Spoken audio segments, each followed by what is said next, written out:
Hello there. Good evening. Ciao, as the Germans say. Welcome. I think this might be a bit of a slow stream today, but that's fine because today we're not really doing anything too important. I'm literally just going to be talking today. As you can no doubt tell by the fact that there's a tier maker stuff there and everything. I'm just going through tiers today. I'm free from exams. I finished my last exam on Wednesday, and it's nice to be free of academic pressure and have completed second year. Here's hoping I don't get fucking kicked out. I don't think I will, but there's always that possibility. God, I was up for 9 hours yesterday. Well, not total, obviously it was up for longer, but me and a couple of friends decided to play some Gmod Trouble in Terrorist Town together. We were up for 9 hours. We started playing at 8 and we finished about 4 a.m. Jesus Christ, like, I don't know how, like, the hours just fly by when you're playing that game with friends. That's so weird. Oh my god, I didn't thank the people who followed. Since last stream, I have had 5 people follow, which I think is the most I've had between streams when I'm just like, I'm not streaming anything. I had Andrew's, is this the Husbando tier list? No, unfortunately not. There are many tier lists we're going through today. Also, welcome, Rota. We have Andrew's Net, GIJS951, Iginaju, and Truest Dragon, as well as Ray Calypso, who followed at the end of last stream, I believe. That means we are only 5 followers away from 250 followers, which is quite a big milestone for a Germa Faces list. Is that a thing? Oh, dude, if that's a thing, there's no way there's a Germa Face tier list. Actually, why am I saying that? I can believe that. I can absolutely believe that. Okay, alright, let me just make sure everything's in place, and then I'll get into it. Okay. I think he did it. What he did for tier list? Oh, Germa, oh no. Poor Germa, like, they keep giving him, like, fucking body dysphoria, because every time, I think there was even a comment on one video, that said, I've never seen the back of his head. What I want to do is edit this video so it looks like he's balding and then show it to him, and then he will start think that he's balding. They're so mean to him. Oh. Hey Lynx, welcome. Nice to see you. All right, listen. Okay, let's get into it. Let's get into it. Okay. So here we go. Here are not yet. All right. So here are the numerous tier lists we're going to be doing. Oh, I need to get chat up actually. There we go. And these are just a couple I've picked out. Now, as you can see, some of them, when he cried at the thing, oh my god, the thing face. Yeah, that was fucked. That was such a fucked thing people did to him. Alright, okay. So these are all the tier lists we're going to do. No doubt we can do, I really don't feel like we're going to get through all of these in 3 hours. I mean, you look at this as like, yeah, this will take like 10 minutes. This will take even less. This may take a little bit. Oh my god. And then we get to Xbox Pro. I'm really looking forward to do this one, because this one, oh my god. Mario RPG games, yes, absolutely. Then, this is a list. Alright, so let's put this at the end. So if we want to look up other ones, not just specifically video games, we can use that. Then we have this one. And then, if this is the backup one, I'm putting this one here. If we run out, and like I feel like there's still loads of time, we will do the Pokemon tier list. This may very well be its own stream. Like, genuinely, look how fucking long this is. What the fuck is this? What the actual fuck? Are these Pokemon? What is this, an NFT collection? What is this? What the fuck? Are these a Pokemon? There's no way they got away with this. There's no way that's real. That's actually unforgivable if they made that a Pokemon with that many iterate. That is unforgivable. That is fucking unforgivable. Anyway, okay. So we're gonna get started with a classic. With start something that's quite general. The thumbnail of the Germa face tier list video is incredible. They're variations of the same form depending on how long you spin your character. I see. I haven't. Last time I played Pokemon was Soul Silver, so I actually don't know at all. I never got to beat. Anyway, no, I'm getting distracted already. We got to focus. We got to stay with it. Fast food. These are all UK chains. I haven't eaten at all of them because in actuality, I didn't even know some of these were in the UK. I'm actually disappointed Nando's isn't on here. Really feels like Nando's should be here. But Nando's is not. So, we will convert this one here. We will convert this one to be Nando's. This little chicken one. First, we start with Burger King. Immediately goes into C. The reason why Burger King goes into C is I think back to when I was talking about Burger King after that time I went out to a club. And I went to the club, and afterwards it was like 4 a.m., like the thing shut down. We went to get Burger King. Now, my issue, we've been over this. McDonald's, you can get a 20 chicken nugget meal for like £4. At Burger King, it is £10. The fries are like simultaneously, I don't know what it is. They're like too big. I just feel like they're too chewy. I don't know. There's just something about the fries at Burger King that I just really, really do not like. When you get them from McDonald's, like they're just right. Like they're thin and like they're not like they're like a little bit crunchy, but also like they're soft enough that they're enjoyable. These ones are like biting into polenta sticks, and that's not why you get that's not why you get a fry. And I just, oh man, the only thing that saves Burger King is when I went there was this really cool guy behind the counter. Burger King isn't that special. I mean, in fairness, I didn't get a burger from Burger King, so that may be on me. I've never had a burger from I've never had a burger from McDonald's. I just don't get burgers. I can make the burger myself. I just love chicken nuggets. So I just usually just go get, chicken nuggets and fries, please. And then that brings me, if we're talking about chicken, that brings me to Nando's. Nando's is S tier. Immediately for me. I know this isn't Nando's, but to me, this is Nando's. And I love Nando's. Sorry, let me put an F11.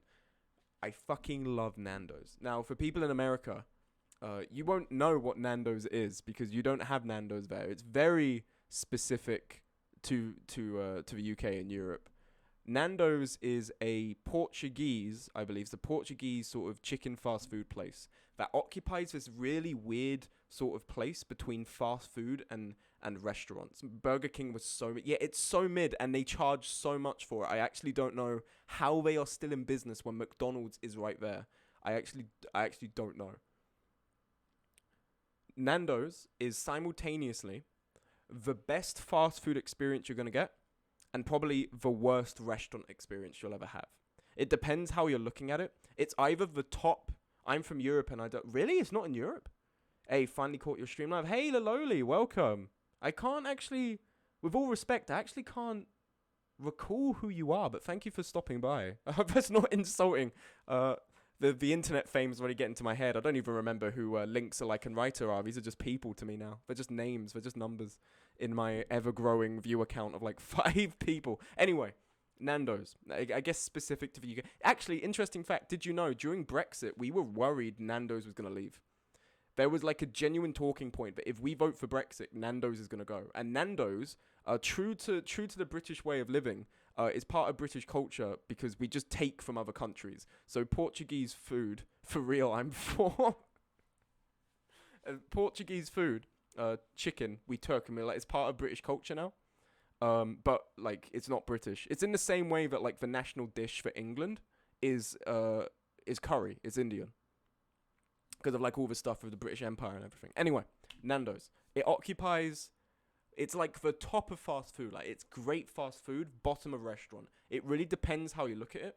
If you go to a Nando's expecting a fine dining experience, and you go there, you're going to be disappointed because it's not a fine dining experience. My dad fucking hates Nando's. Every time he'll help me move in, he will like, oh, what do you want to get? And there'll be a Nando's, and he'll suggest it, but he really doesn't want to eat it because he knows I like it. Also, I thought is Nando's South African? I swear it was Portuguese. I guess it's South African then. Let me look this up real quick. Hold on. Let me check on my phone. I swear it's Portuguese. Is Nando's Portuguese. South Africa. Okay, fair enough. Vouch for the mukbang. So Smug, when are you gonna do a Nando's That's the thing about Nando's. Do not order takeaway from Nando's. I'd have to do the mukbang I'd have to rent out the Nando's and do the mukbang inside the Nando's, because like just with fast food, when you get it ordered away, I don't know what it is. It just doesn't taste as nice. It's like if you go Pizza Express, that's not fast food. It's like a pizzeria, but it's like the fast food of pizzerias. You go there, you get your pizza, and it's delicious when you eat in the store, like in the restaurant. But if you get it like ordered to you, it's smaller, it's colder, it's weird. Since you forgot, I'm the guy from Poland who never could place a bet on stream. Thank you for reminding me. I totally forgot. Do you need the entire restaurant? I will take up every table. Well, I mean, imagine I was there, and I was just... It'd be so fucking weird if I was doing it with other people in a restaurant, right? Like, you're there with your family. You're there with your family, you're eating, having a good time. And then... What's up, guys? Smug Rubric here. Today we're gonna be... I'm gonna be eating everything off the Nando's menu. And you look over, it's just some weird guy on his own talking to like a fucking iPhone camera. Like on a tripod. Just like he's got the peri peri chips, he's got regular chips, the butterfly chicken burger, he's got the ribs, he's got all of it. Like my face is just covered in chicken grease. Like it'd be so weird. For my own dignity, I'd rent out the entire restaurant if I had to do a mukbang, because it's just not the same. Please do that as an IRL vid. I know mukbang content creators use some wizardry to keep their fast food order fresh, probably an air fryer. Clearly you do not have an air fryer. Anyway, look, Nando's is fantastic, and my best memories of Nando's is when I used to be in high school. Me and my friends would go. There used to be like this sort of leisure center near where we lived. We'd go there, and it would have like a cinema, a bowling alley. It would have an arcade on one side, and on the other side was all these fast food joints. We'd go there, and we'd go watch a movie, and then afterwards we'd go get Nando's at like 11 p.m., 12 p.m. because they'd still be open on a weekend, and it would be empty. It would just be us. It was delicious. It was actually so much fun. We'd be sitting around like eating, because it's good food. We'd be sitting there, and then I'll have my lemonade, and some dickhead that I am with will get his like boned, half-eaten chicken and put it in my lemonade, and then it was just over. There was just chaos. We actually had to leave before we got found out by the staff because we trashed our tables so bad with like a food fight.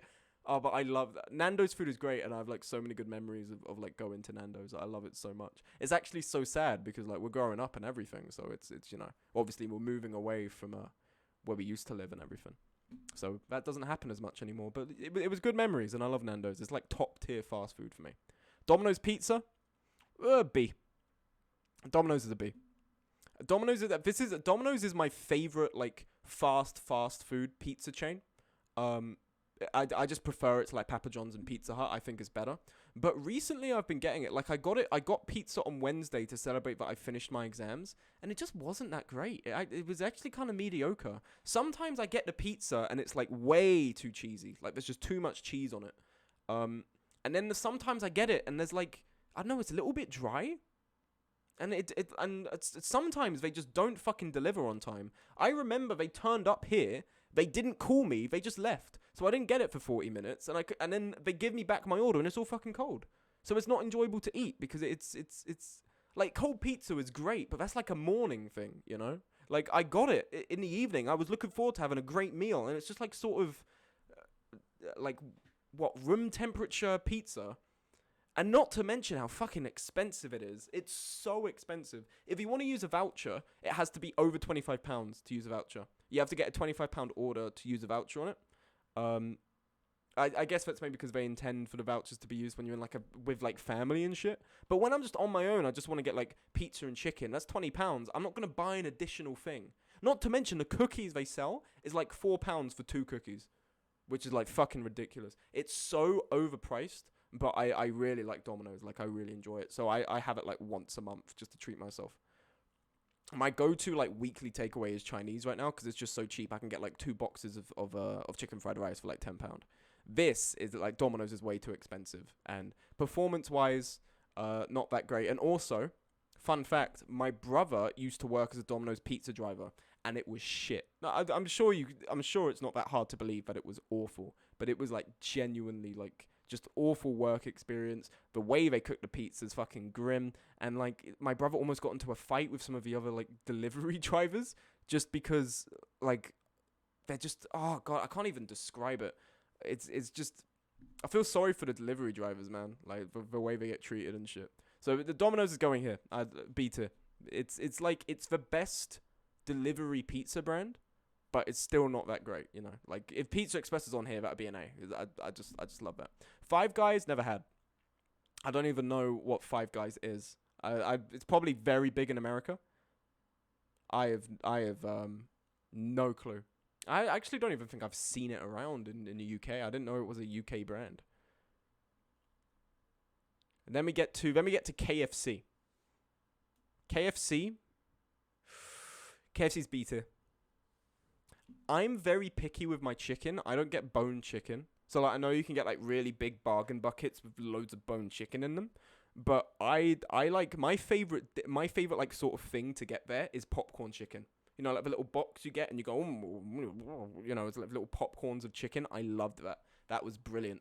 If there was a KFC on like my local high road, and I'd go there and get like popcorn chicken and fries. The fries, oddly enough, McDonald's seems to be the only like takeaway place that actually has done fries well. I go to KFC, I go to Burger King, I go to like other places, and just they don't do fries very well. Like I don't enjoy them. They're either too flaccid or they're too turgid. McDonald's does it like just right. KFC fries are just, they're not nice. But the chicken, it's honestly is not that much. It's fairly big in the US. Before the pandemic, they're famous for their massive portion of fires and complimentary roast peanuts. Oh, fries. Massive portion of fires. Just setting their places on fire. Complimentary roast peanuts in the shells. And it's just normal to discard the shells straight on the floor. That sounds like hell for the cleaners. I've never been to Five Guys. I don't even know what kind of like fast food it is. But yeah, KFC popcorn chicken and fries was what I got. Large popcorn chicken and large fries is what I usually got. I actually remember I went there one time as a kid. KFC is the only good fast food in my country. Okay, I see. Because personally, I prefer McDonald's is like S tier for me, just as like it's fast food. So fast food inherently is kind of like sloppy, but like it's just like the best of all of them. It's below Nando's, but it's obviously not nearly as pricey. KFC actually, I can't even remember how it was priced. Last time I ate at KFC, I think it was 16. McDonald's is really meh. Here, McDonald's is brilliant here. Then again, my criteria to be good is just, do you have good chicken nuggets and fries? Like, but dude, when I get McDonald's chicken nuggets, I mean, like, it actually, like, it wins me just how good they are. And it sucks because McDonald's does not deliver to where I live. I don't know why. They just don't deliver out onto this campus, and it's really annoying because I'm not going to get a bus in to go to a McDonald's to get it and then just to bus back because it's going to be cold by the time I'm back here. And also, like, when you're getting takeaway, part of the reason you're paying is, like, so that they bring it to you. You don't have to leave the comfort of your home. So if I'm, like, just going there to get McDonald's and bring it back, it's just so depressing. And, like, I'm having to pay, like, £3 for a bus ticket just to come here, get your McDonald's, and then come back. Like, that's just shitty. I'm not doing that. Not gonna get a bus in. Don't misquote me like that. Very cheeky of you. All right. McDonald's, lower S tier. We've been over this. Chicken nugget, 20 chicken nugget boxes for like less than £5. That which is brilliant. The fries are great. The drinks, they're cheeky with the drinks. The whole sort of, they put the ice in to like make so they don't have to put much in. But they're cheeky with the drinks. But I can forgive McDonald's for that. Like McDonald's is my go-to whenever I'm out on a high street with someone. I'm like, I want to go McDonald's. I just want to get something to eat. I remember we went to celebrate, I think, my 18th birthday. I was still in sixth form.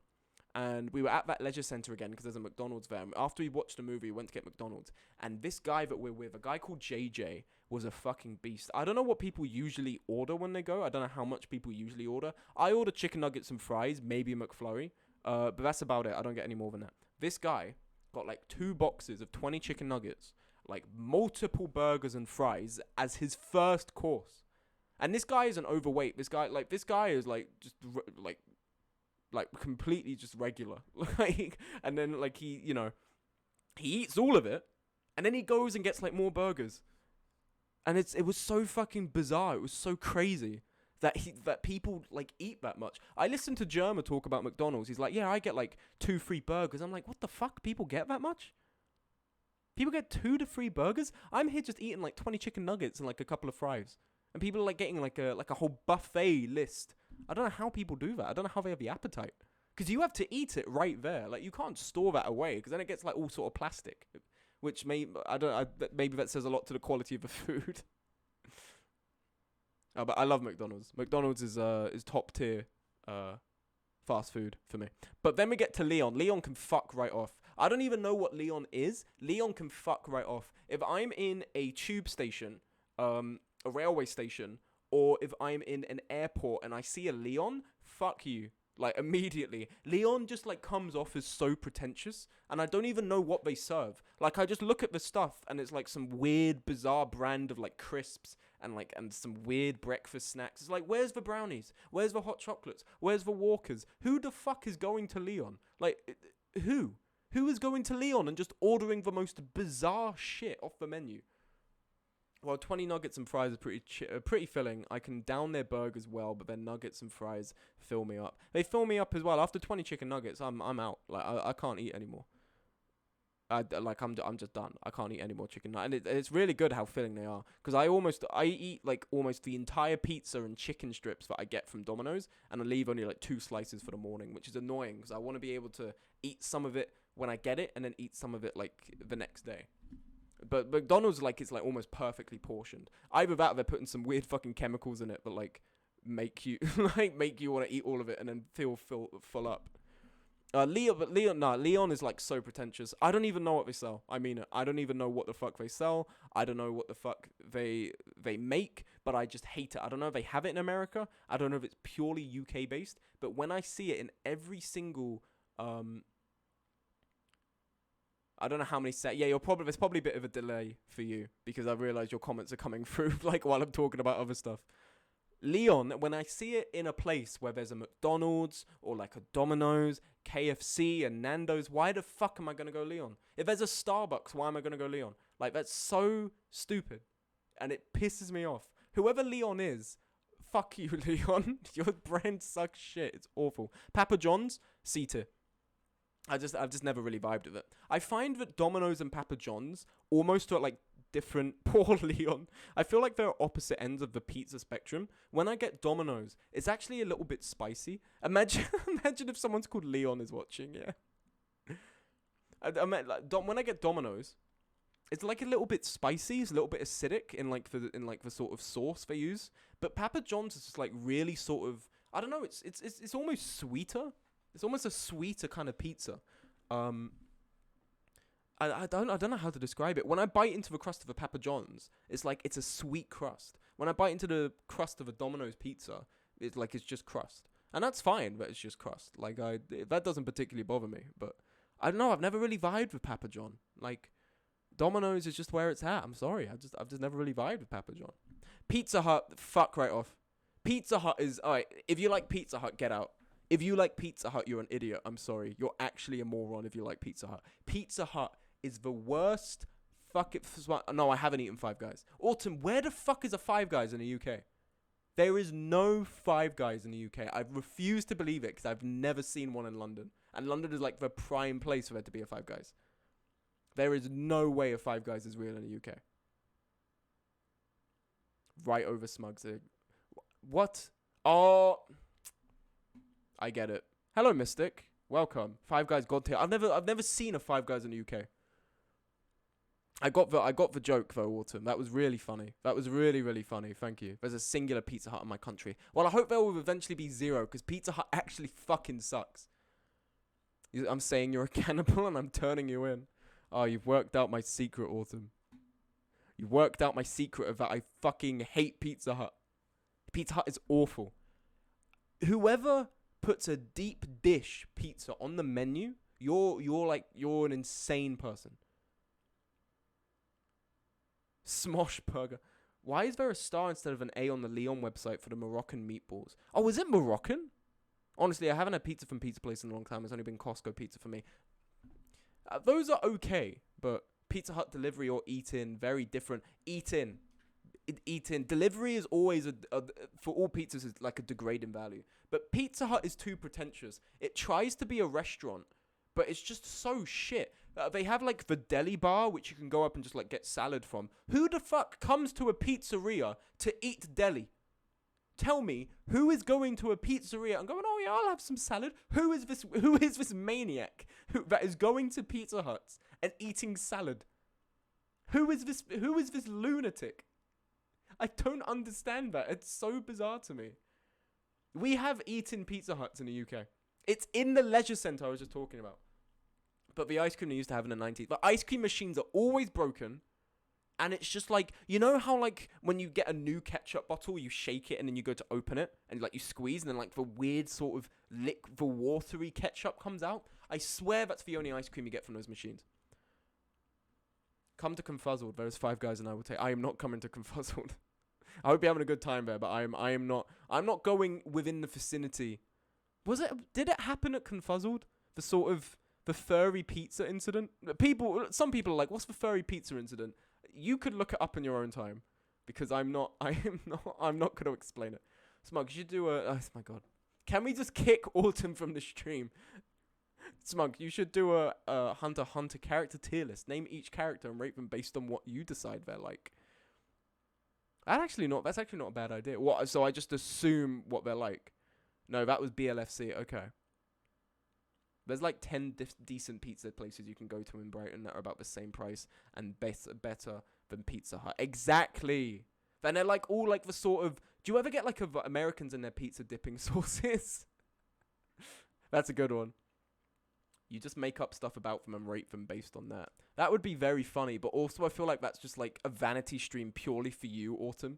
That is purely just to pander to you, to my audience of Autumn. Like... And well, look, okay. Pizza Hut sucks shit. It's awful. If you get deep dish from Pizza Hut, you're an idiot. Deep dish pizza is bad. Like, all deep dish pizza is bad. There is no good deep dish pizza. You can only get either paper thin or like the sort of kind of like a little bit podgy. There is no deep dish pizza that is good. Look, Papa John's butter garlic dipping sauce is bomb. I don't use the garlic. I just eat the pizza. Why do we need all these sauce? Oh, let me get some garlic. Let me get some... No, stop it. We don't need all these sauces. I just need my pizza. And deep dish pizza is not worth my time. Smash Burger, I've never had. Subway, I've also never had. My dad immigrated from Italy to London. And when he first got here, the first thing that he did is he went to Subway. And he said it almost fucking killed him. Like, it was so bad. And this isn't like, oh, he's Italian, so he knows good food. Like, just the Subway was so shit. I've never been to Subway myself. I've always just, because I just feel like they're like, oh, do you want some meatballs and some of this, like, it gets too complex. If I'm going to walk into a Subway, I'm going to be the insane person that just goes, yeah, can I get a foot long just with ham in it? And they're like, just ham? And like, yeah. Do you want any butter, any No, just ham. Ham in a foot long baguette, and then I'm done. That's what I'd order, because that's all I want. I don't want all this other shit. Like what's all this other shit doing here? I admit that I'm not very cultured in like my sandwich making ability, but Smug, how long do you think you'll survive in Chicago if you ended up kidnapped there and you couldn't eat anything but the pit? I would rather die than eat deep dish. Don't go to Subway. Just buy bread at a store. Yeah. I actually did that today. I just went and got some baguette bread and I had that for lunch. Obviously with ham in it. I don't just buy baguettes from the co-op and go, yeah, it's sustenance for today. Wimpy Burgers. Did Jeff Kinney run this? Nope. Taco Bell never had. My top tier is Nando's and McDonald's.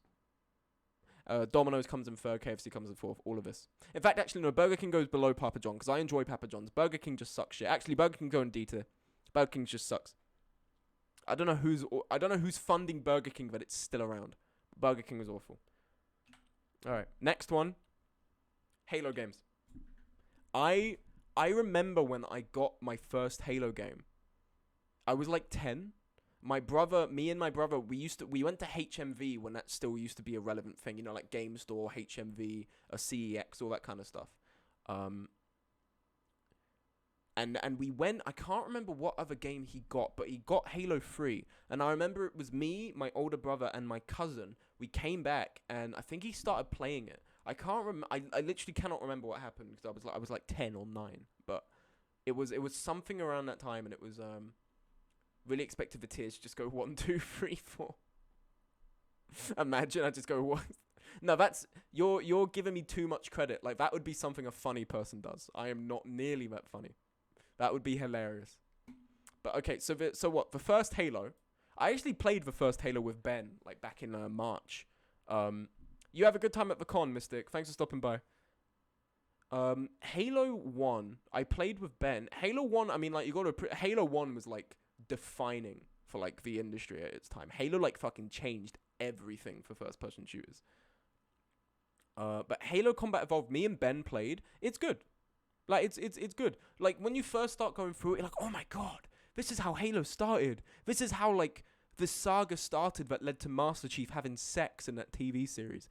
That, you know, that all of that stuff. Oh my god, oh wait, the Warthog, sniper rifle, the Flood, oh my god, it's the Flood. Oh my god, all this stuff. You get 2/3 of the way through the game, and it's just walking down corridors.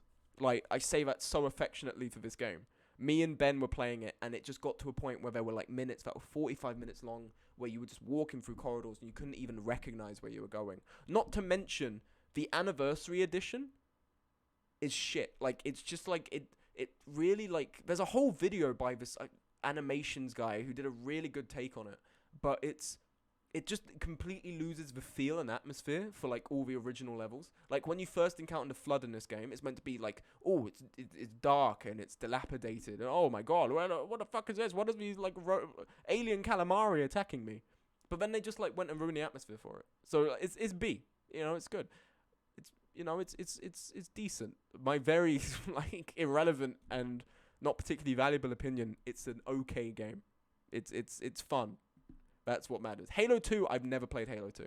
This is the one Halo game I've never played before.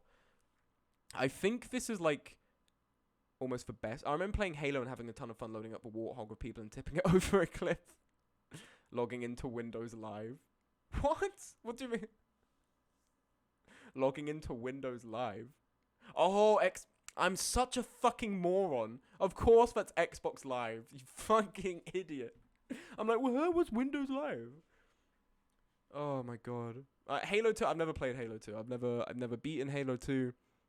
Never played it. I think for most people it's the same as, like, Modern Warfare 2, in that, like, it was sort of the best of the franchise, but I can't remember it. I've never played it. Halo 3 ODST. Halo 3 ODST originally I just really didn't like because it was such, like, a different thing to, like, the Spartans and all that. It was actually sort of, you know, it's a bit harder because you weren't a Spartan. Like, you died a lot easier. Halo 3 ODST, I'm gonna put B. I'm gonna put above here. Like, oh, there we go. Like, I enjoyed it. I actually remember, I think I was playing it through the Queen's Jubilee when I was, like, 11. And I remember playing it. Like, it was just there, just on the... Because when I was a kid, I used to play on Xbox. It was in the living room. My parents knew that if it was up in my bedroom, I would just be in my bedroom all day. And honestly, I really appreciate that. Because if I was smug, true or false, Halo would be better if it was more furry. No, actually, I don't think so. I just don't see Master Chief being a furry. I actually think that would be a really cursed idea. I don't know. I just don't see it. I mean...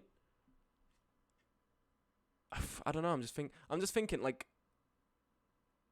I don't know. No, I don't think so. I think it's fine the way it is. God, someone.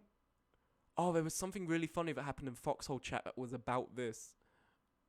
Oh, I was playing and then it came up. Something was coming up about Halo and the Elites, and I typed in. Like the fucking freak I am. I typed in, yeah, but the Halo Reach Elites are kind of hot though, aren't they? And I mean that 100%. You can hate me for that. I mean that 100%. I typed that in, I put it in, and then the response I got was, alright, Elite Preferred Species. And that fucking ruined me. That destroyed me. Elite Preferred Species is like just a fucking insult in the Halo community. It's really funny. Oh man. Halo 3 ODST I kind of enjoyed as a kid. I remember... What? I was talking about the Jubilee. How the fuck did I get to simping for the... Or rather, being down bad for the... That's so stupid that word is still banned. Is that word still banned on Twitch? That's so fucking stupid. That word is still banned. What the fuck ever. So I remember playing it. What word? I can't say it. I can't say it. It's stupid that I can't even say it. It's for one where, like, you know, when you're down bad for something. That word. Okay, text chat can say it. Apparently, I can't. Anyway. I almost said it. Look, okay, Halo 3. I remember playing Halo 3 ODST, and it was like in some sort of desert level, and you were like in a warthog, and it was during the Queen's Jubilee, and my parents were in the other room. And I was in the living room, and they were like, "Harrison, do you want to like watch for Jubilee? It's very important." And I was like, "No," and I just kept playing my little Halo 3 ODST, and it was very I am Homer Simpson. You're Homer Simpson. It's crazy.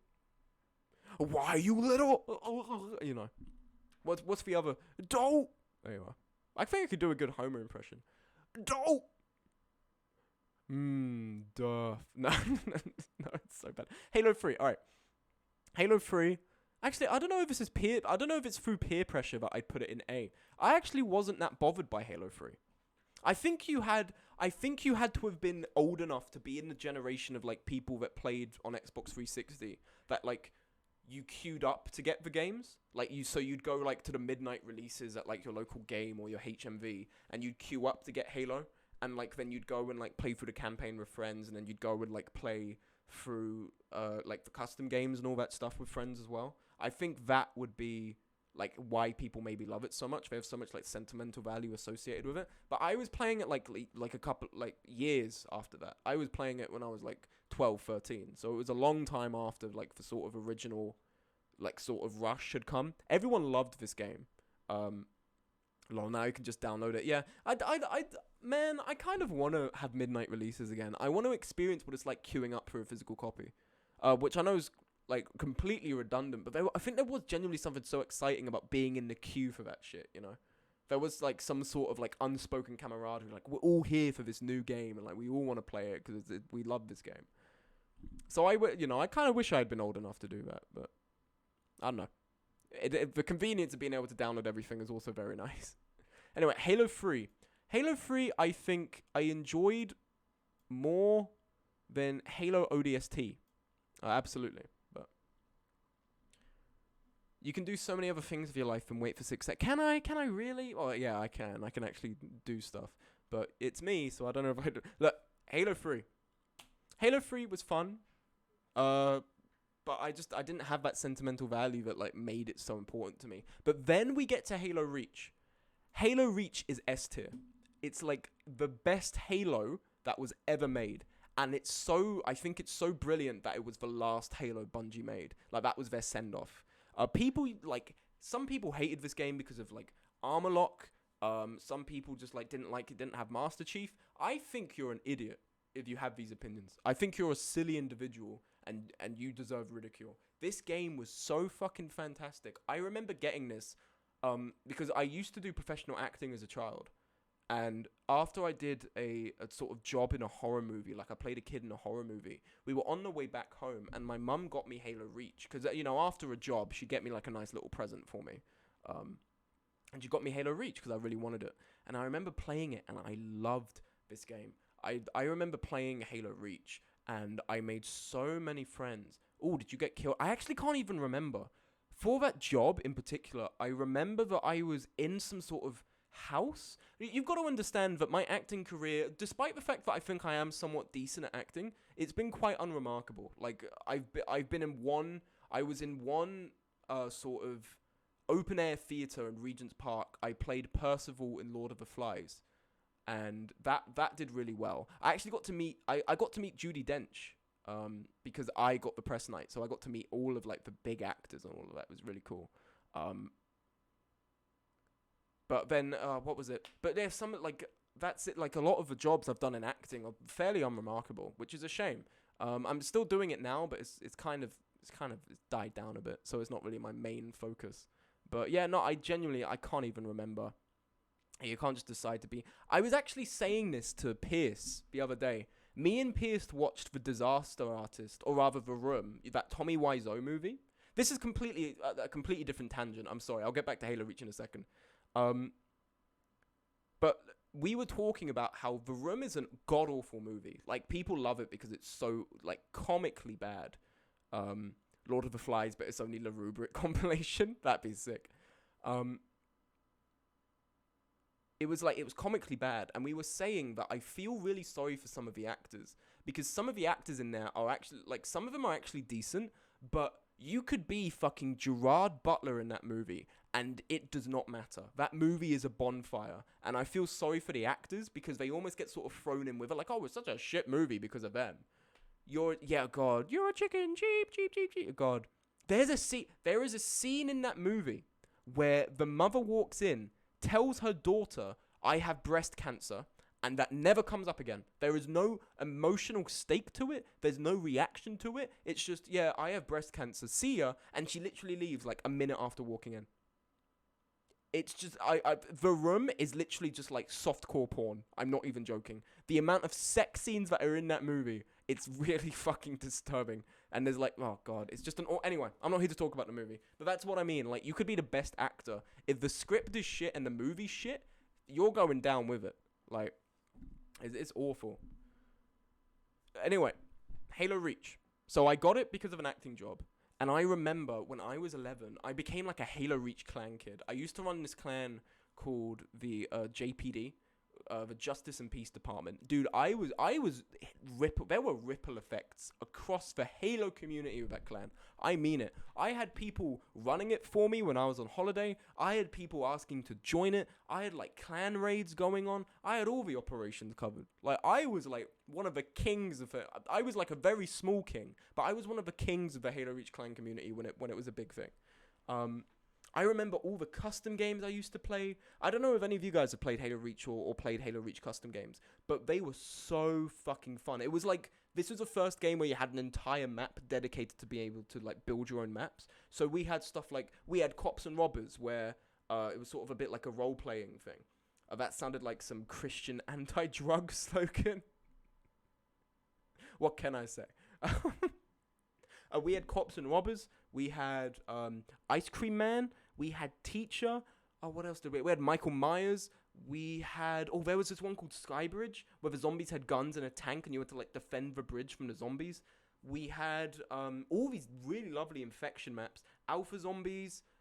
We had Fat Kid. Fat Kid was one where you had like one alpha zombie that was really, really slow but really, really tough, and you had to run away. It was really unbalanced towards the Fat Kid zombie, but it was really fun. Fat Kid, you had Get Out of My House.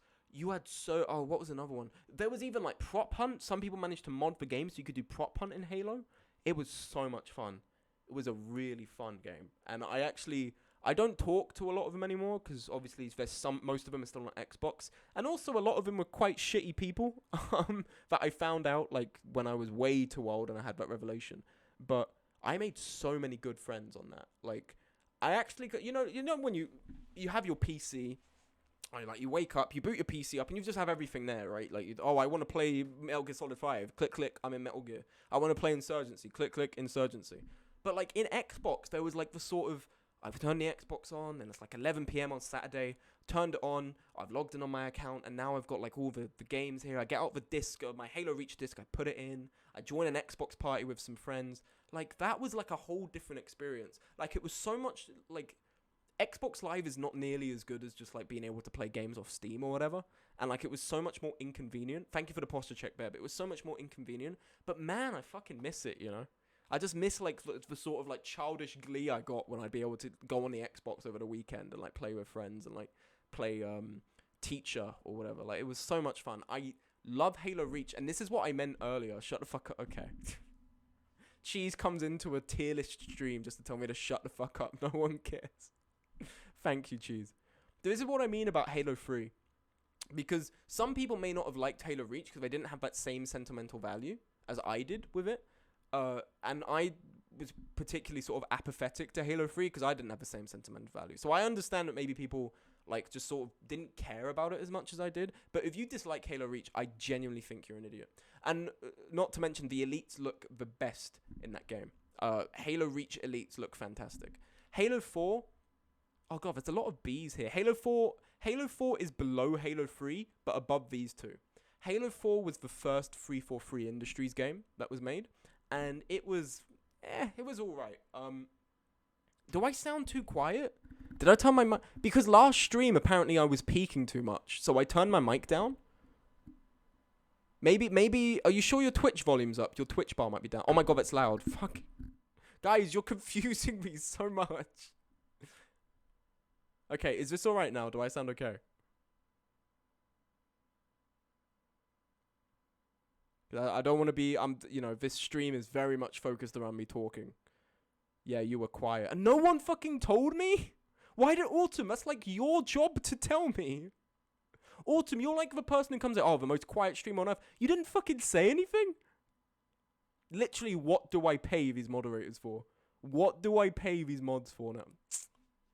Alright, okay, anyway. I'm doing a done. Fuck you, Autumn. It was fine. Okay, whatever. Look, Halo 4. Halo 4 was the first 343 Industries game that was made.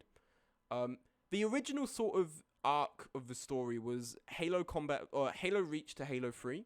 And then 343 wanted to, like, keep it going.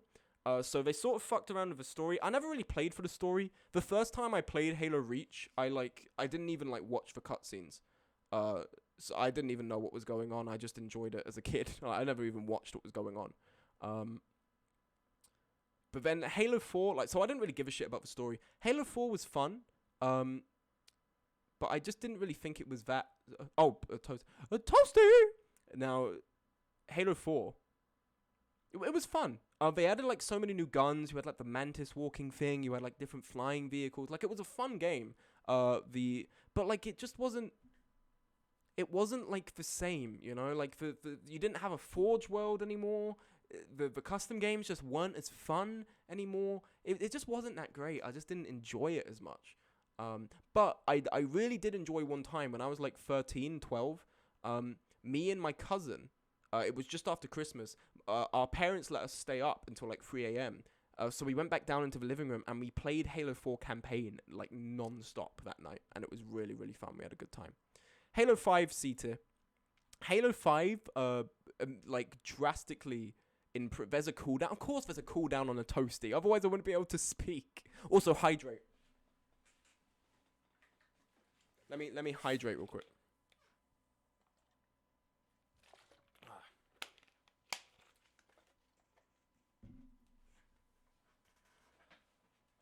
Halo 5 was like the Forge was a lot better. You could do so much more of the custom games, but it just felt almost, I don't know if the charm was lost. It felt a bit like COD now. Like, oh, you can aim in, you could do customized loadouts, all this kind of shit, and it was like this wasn't what Halo was, man. Halo was like very standard. You all have the same weapons, and you don't have any weapon skins, and all that differs between you and the other guy is skill or whether or not you had armor lock, because people fucking hated armor lock in that game.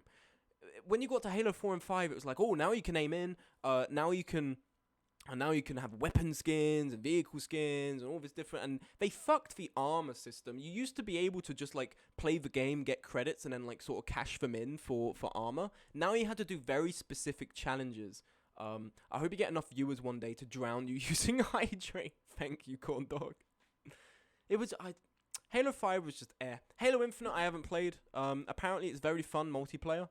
But the campaign is just apparently free roam now. Yeah, they did do that once. I had to terminate the fucking thing. I had to get rid of a command. They did like 40 hydrates. I think it was in an XCOM stream. Yeah, it was in an XCOM stream, I remember. So these are the Halo games. Halo Reach, for me, is top tier. It's like the best of the best. Then Halo 3, Halo 4, Halo 3 ODST, the original Halo, then Halo 5, and then obviously I didn't play the bottom ones. So then we get to, this one. This one. Darkest Dungeon best characters. Alright, so this includes some of the modded characters. I haven't used all of the modded characters, especially not in like an active playthrough, because I've only ever really played through Darkest Dungeon on the Xbox as a set, on a set series. And we will get to Darkest Dungeon Season 2 very soon. Because obviously it's summer now, so I am going to be looking into getting into it, and it will be with modded characters. But right now, I'm just sort of like, obviously I'm doing this stream as almost a bit of a filler. You feel like such a non-gamer. Yeah, if you haven't played Darkest Dungeon, I genuinely commend you to go try Darkest Dungeon. It's brilliant. It's a brilliant game. The consensus around the second one is a bit iffy. I haven't checked it out myself. Apparently people aren't a massive fan of the second one. And people have just come back to the first one. But I love Darkest Dungeon. It's a brilliant game. I take quite a lot of breaks from it, but when I get back into it, and I love it. So, Crit Mod is the best of the best. Shit Mod is the worst of the worst. It doesn't just have to be on functionality. It can also be whether or not I think a character is cool.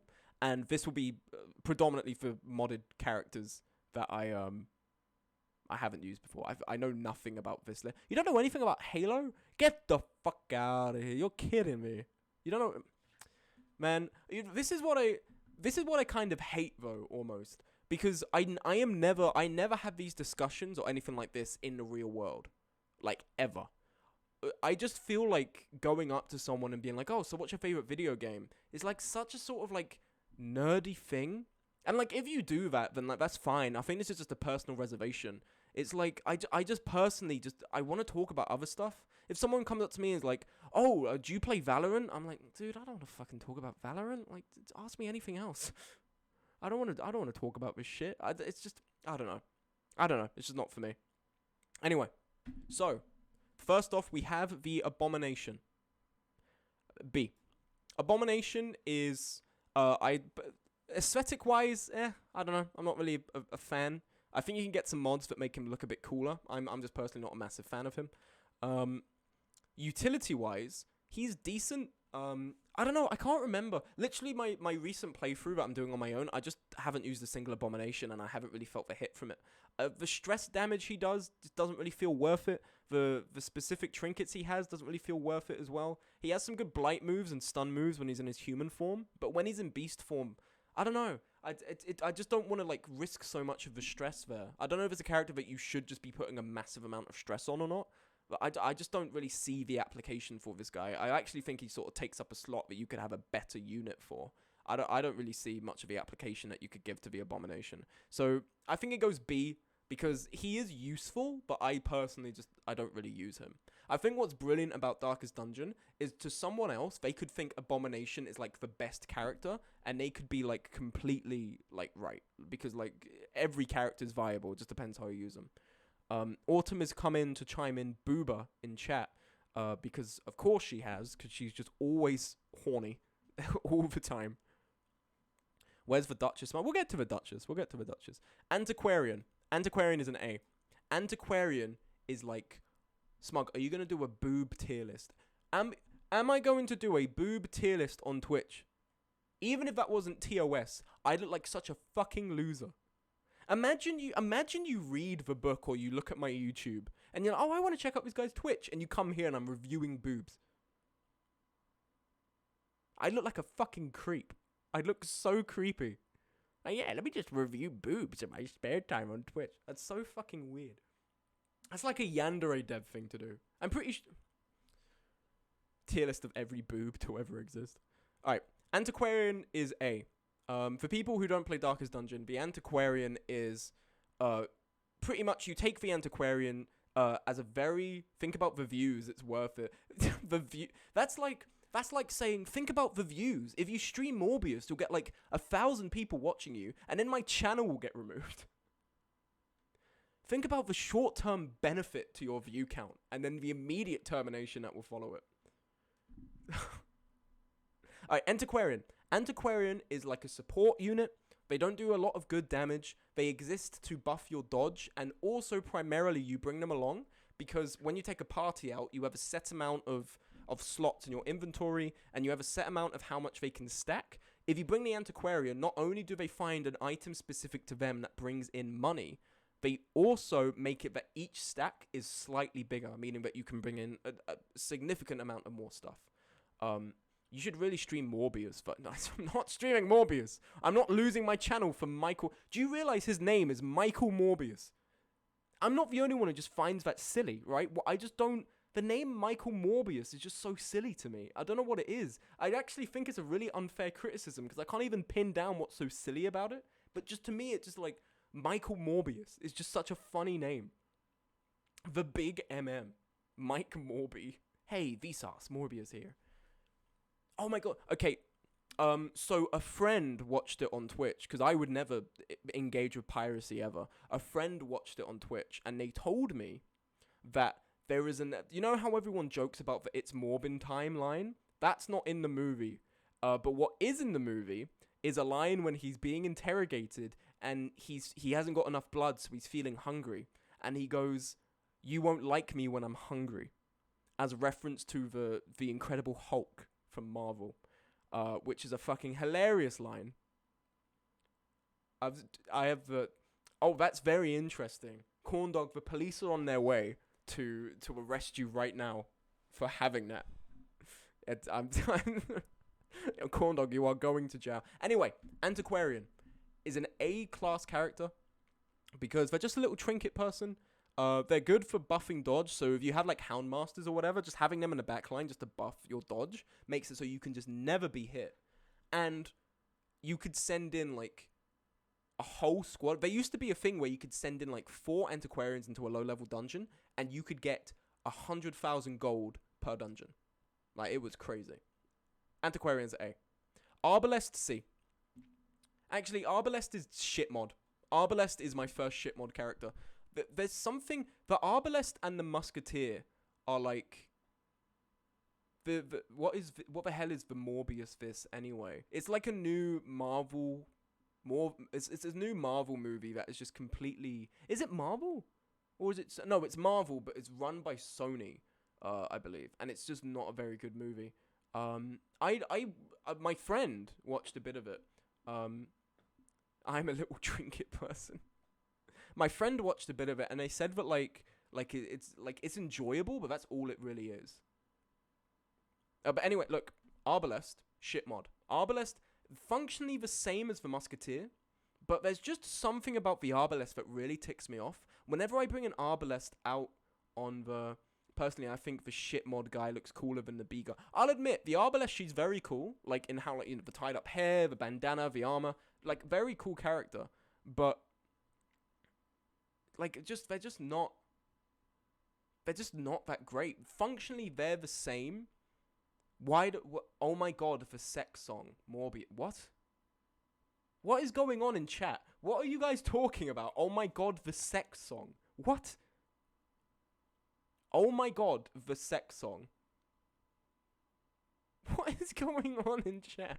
Anyway, look, Arbalest, functionally the same as the Musketeer, which is a DLC character, but when I use the Arbalest in a Mark party, I just don't feel the crit. This is probably just down to complete chance, but when I use the Arbalest, they like rarely crit, and they just feel weak. When I use the Musketeer, they are like critting on every mark, like genuinely. It's insane. So, going in shit mod, they look cool. Actually, I'll bump them up to C, because they look cool, but it's like almost deceptively cool, because I actually don't think they're a great character. Haven't used this guy. I know he's like some sort of big Viking character. Never used him. Bounty Hunter, immediately up here. One of the best units in the game. He's badass in both the things he says, the way he looks, and if he's in a Mark party, he takes out, like, double-sized enemies in a single hit. This guy is insane. Like, you put all your damage trinkets on him, and he just wrecks the enemy team. He's insane. He has a move that does 90% extra damage to mark targets. He has a move that does 25% extra damage to stun targets with a stun move, and a move that can bring enemies at the back to the front and simultaneously mark them. So even if he like has a speed debuff or a speed buff that makes him go first, you can go for the Bone Courtier at the back, bring him forward to second position, and then the Musketeer can shoot them because they're marked. Like, he is somehow specifically built to do loads of damage, but also an all-around character at the same time. Like, it's insane. The Bounty Hunter is like one of the best characters in this game. Cataphract, I've never used them before. Crusader is either top of B or bottom of A. Because the Crusader is Baby's first tank character. Because he does a steady amount of damage, and he's really good in the ruins against Unholy. But the downside to him is that he usually has very low speed, and he's just sort of built to sort of just like play a game of punches with the front rank. Cataphractors, I've never played with them, so I need to try them out on my own terms. So I need to try out the Cataphract mod on my own terms.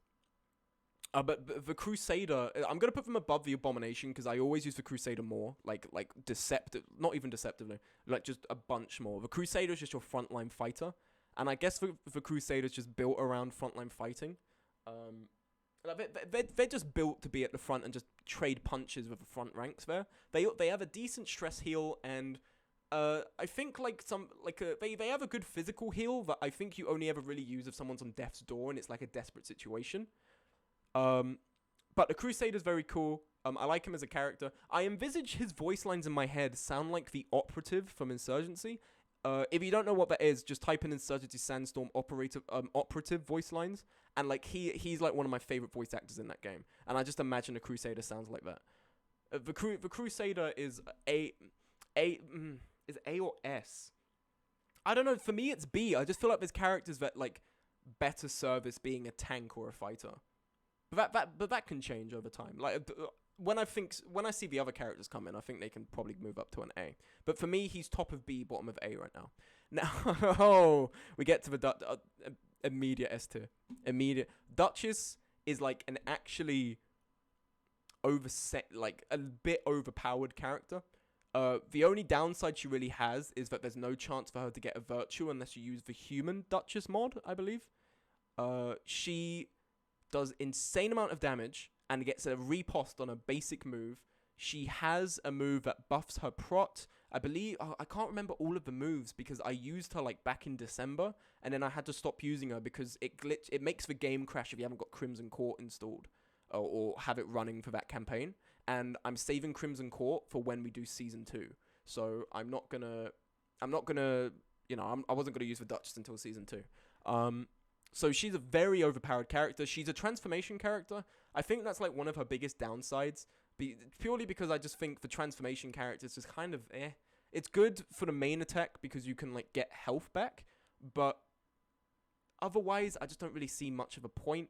I feel like by the time he's transformed, a lot of the moves are sort of established to be used like to almost build up over the fight, like to debuff, to do blight damage or whatever. But by the time that's happened, the fight's pretty much over. I just don't really see the point in that. And if she does hit 100 stress and you're like halfway trans rights and you're like halfway through a long dungeon, you are fucked. She just like is completely off the rails. She just like attacks you. She eats your own guys. Like it's just transform rights.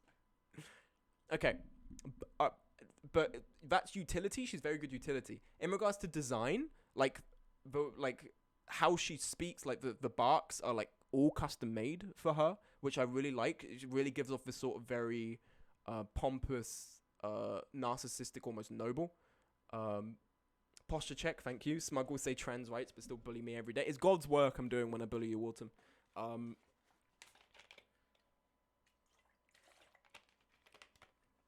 The Duchess, also, I mean, okay, bottom line, she's really fucking hot, alright? That's like 50% of the reason she's here. She's a really fucking good unit. She's Jesus Christ, man. S tier, top, not a debate, not a discussion, like ever. In fact, I need to show you the clip because not everyone has been here before. I need to show you the clip. Let me put you on the BRB screen. There is a furry skin mod for this character. The issue with this, let me get this up real quick. Let me just get this up real quick. And you'll see in a moment just how trans right to be bullied. It's a small thing on the back of the box. Let me see where it is. It's here somewhere. Because this was really... Bottom line, she's hot. Fucking smug. Am I wrong? Am I wrong? I'm not wrong. You can't tell me I'm wrong. I'm not even going to discuss it because when I start to worry, I sound like a weirdo. Let me spend my stream discussing how hot a fictional character is. Hold on, I'm trying to find the clip because it's here. It's like an infamous clip in this very, very small community. I'm just trying to find it because it caught me so off guard. Oh, where is it? It was like back in March, I think. I remember that we had this clip. I remember it. It was in March. I genuinely remember it. Darkest Dungeon. Sorry. We'll get back to the tier list in a second. I genuinely remember having this clip. Because we had XCOM Season 2 deaths. Darkest Dungeon. Okay. All these deaths from Darkest Dungeon when we were playing on Xbox. Oh, clips of my channel. There we go. I was looking at clips I've created like an idiot. Was this it? Let me just check real quick.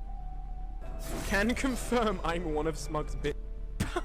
That's not the clip. Can confirm I'm one of Smug's bitches is not the clip. That's not the clip. That was not the clip. Oh, hold on. I've almost got it. It's before Outer Wilds. And it's before Amori. It's before Death. Here we go. Alright, hold on. Okay. Share. Copy the clipboard. Let me go here. Okay. Oh my god. Okay, here we go. Right. Okay, here we go. Are you ready? Alright. Okay, let me get you guys. Let me get you guys in here. Alright. So there is a Duchess skin mod. Furry skin mod. Which, you know, isn't too out of character for me. The character is like,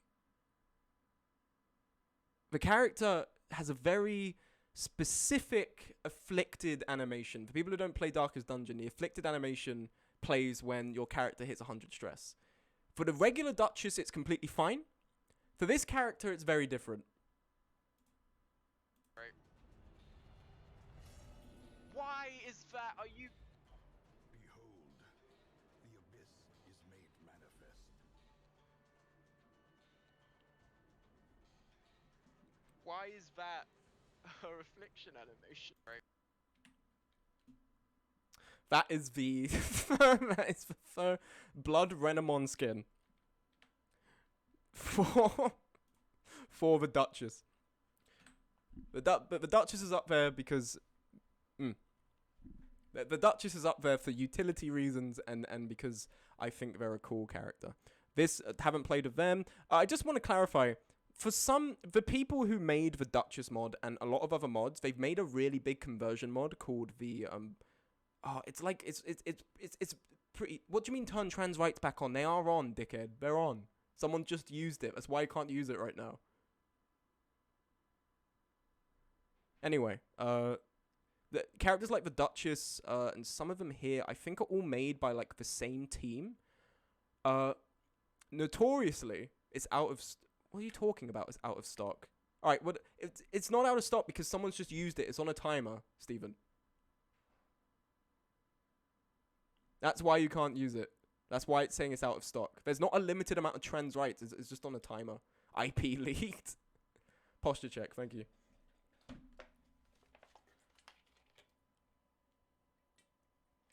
Why does it need to be on a timer? Because I don't want it being said every single time. Because I actually have to do a stream at some point, Steven.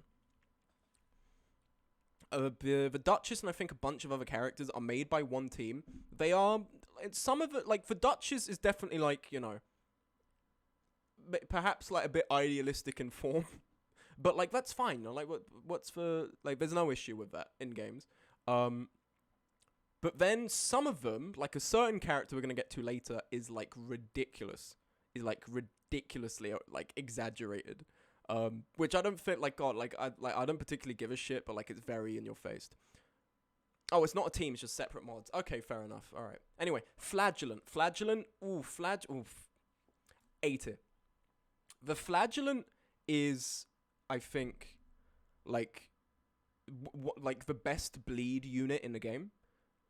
The Flagellant is a God, what is it? The Flagellant is a DLC unit that came in. I can't remember when it came in. I think they came in with the Crimson Court, and. Pretty much, this character is insanely good for dungeons that reward you for bleeding the enemy. So, if you take this guy to the ruins, he does fuck all. Because they're predominantly skeletons in there, and his raw damage output just isn't very good. You don't take this guy as a DPS, you take this guy as, like, someone who does damage over time. If you take him to the Warrens or the Weald, he fucks up the enemy team. He can do, how about you go flagellate yourself, Smug? Oh, fuck.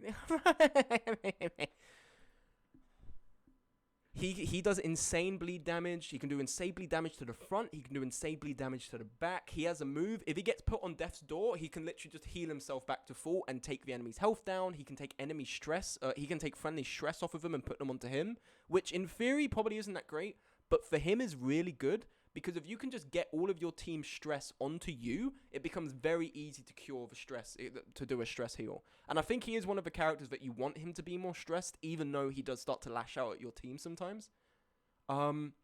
He's just really good. He's a really good unit. He's very specific. If you take him to a dungeon that like they're resistant to bleed, you have to bring another unit that can like sort of debuff their bleed resistance for him to really be useful. But he's really good when you're dealing with enemies that are really susceptible to bleed. And that's why he's 80. I think he goes above the Antiquarian. The Antiquarian's good purely for the value of she gets you loads of money. But this one I think is called the Twins or whatever. I don't know what this one does, so this one's going on. Grave Robber. I really don't use Grave Robber that much. Grave Robber, I don't think I've really found a way of using them beyond putting them into stealth and then having them do like the sort of lunge out. They have the Blight daggers that look really cool. Not look really cool, that are really good against like skeletons or whatever. But I don't know. I just don't know if the Grave Robber has like had much utility for me. In the way she looks, I think like I think she's really cool because she also is like the sort of pompous noble sort of character, which is weird. I think I just find that like that character archetype really cool. Fire Emblem Awakening, my favorite character is Maribel, and Maribel is like a really pompous noble character, like a really in-your-face noble that is, you know, sweet at heart kind of shit. Like I just find that like a really cool character type, and I get that vibe from the Grave Robber and this character, the Duchess. She's best in a dance party. Yeah, I don't really use dance parties where like people are moving a lot. I'm a lot more static. I just really haven't found much use for her. She's definitely more useful than the Abomination, but I just don't use her enough to overtake the Crusader. I think the Crusader honestly should go up here. The Grave Robber, I think, because the Grave Robber is definitely above the Antiquarian in terms of usefulness. I don't know if they should go in B. But I don't really use a Grave Robber. That's my issue. Okay. We're going to leave it like this for now. Crusader. Go below Antiquarian. Okay, we're going to leave it like this. Hellion. Hellion is an immediate A. In actuality, you know what I think we're going to do here? Going to put the Hellion above Antiquarian, put you back here. I think this is what we need to do. There we go. Hellion is a really good damage unit. The Hellion is, I think, the most sort of agile. I don't know if that's true. It's like a lot of the characters that do a lot of damage are quite tanky. So the Crusader, the Leper, all these characters. But the Hellion is just like pretty much like raw damage. Just like goes in and fucks everyone up. Like a Berserker almost. The Hellion is the only unit, like, whenever I go and do the fight against, like, the Brigand 8-pounder, I always bring the Hellion, because the Hellion's Iron Swan move can hit the back rank and kill the guy before he can light it. If she is the same level as him, he dies in one hit, because he's weaker than his compatriots, so he always gets killed, meaning that the cannon just never fucking fires. And if you have, like, a mark party behind her, the Musketeer can just keep shooting it, while she just keeps killing the guy at the back. So I think the Hellion, honestly, I think Hellion actually goes ahead of the Flagellant because the Hellion has just got so much application. Aesthetically, I've never really liked the tribe warrior sort of aesthetic. I prefer to have like the sort of bulky armor and stuff. She's very like a very different aesthetic. I wish I could show a full image of her. I think she's cool with like the face paint and everything. And I like sort of how like she's always like a Clora and all that shit. Like she yells all the time, but I don't know. Utility-wise, I prefer her to how like she looks and stuff. I don't think she's that cool of a character. Highwayman, Highwayman's an S.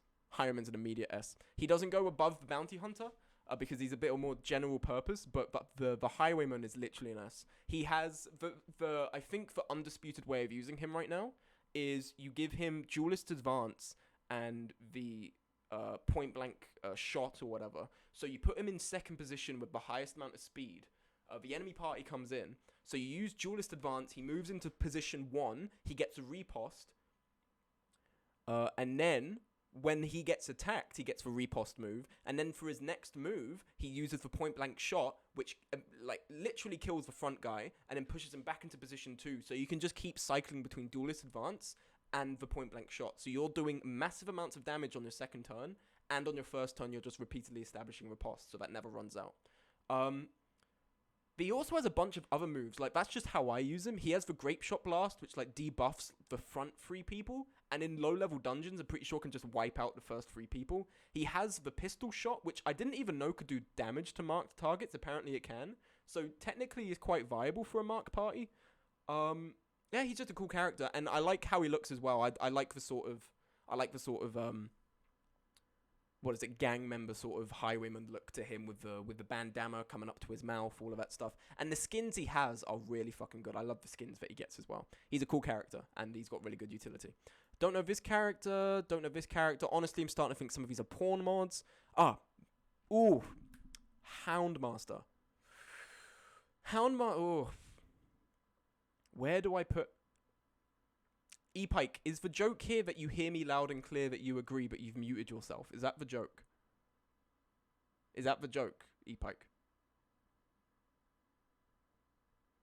That is top tier comedy in this channel right now. Fucking hilarious levels. Houndmaster. This is difficult. This is really difficult. Houndmaster is a really good unit, but I never use them outside of mark parties. What is this shit in chat right now? What is this bit? People watched the video I showed during the last stream for the Glimpse of Helredeem, which is now removed, by the way. And I played it, and people were like, that's cringe. Don't play that ever again. That was fucking cringe. This is the comedy level? You mute yourself and go, oh my god, guys, I can't hear. Oh my god, I can't hear, guys. I'm like irrationally annoyed. I'm irrationally annoyed right now. You guys fucking suck. Houndmaster. I actually don't know where to put the Houndmaster. Lol, you have an amazing commit. What can we say? Only in Smug Bastards Incorporated, the best of the best. The Discord is exactly like this at all times. Everyone is really loving and never mean to me ever. They're never mean to me. Houndmaster. Oh god, I really don't know, because the Houndmaster, I'm just trying to rationalize it. The Houndmaster I only ever use in mark parties, but the Houndmaster's dodge ability is really good. When you guard someone, you get a dodge buff, and if you just keep doing it, it just keeps going up and up and up and up and up. So it gets to a point where like enemies go for you, but you can never be hit. In the fight against the Prophet, it's either then you've got to draw. Okay, Autumn. Or there's a moderator in here. I hope Autumn can hear me. Autumn, could you possibly set up an invite in new arrivals and then send it to Lololi? You see, Lololi, the issue we had is we had a couple of like sort of hate raids going on. So we had to close down the Discord. So if people want to join, moderators now have to sort of custom send you one. So they have to get an invite, a single use invite, and send it to you. I'll try and get Autumn to do that now. I don't know if Autumn's listening. Let me just ping her real quick. 1 second.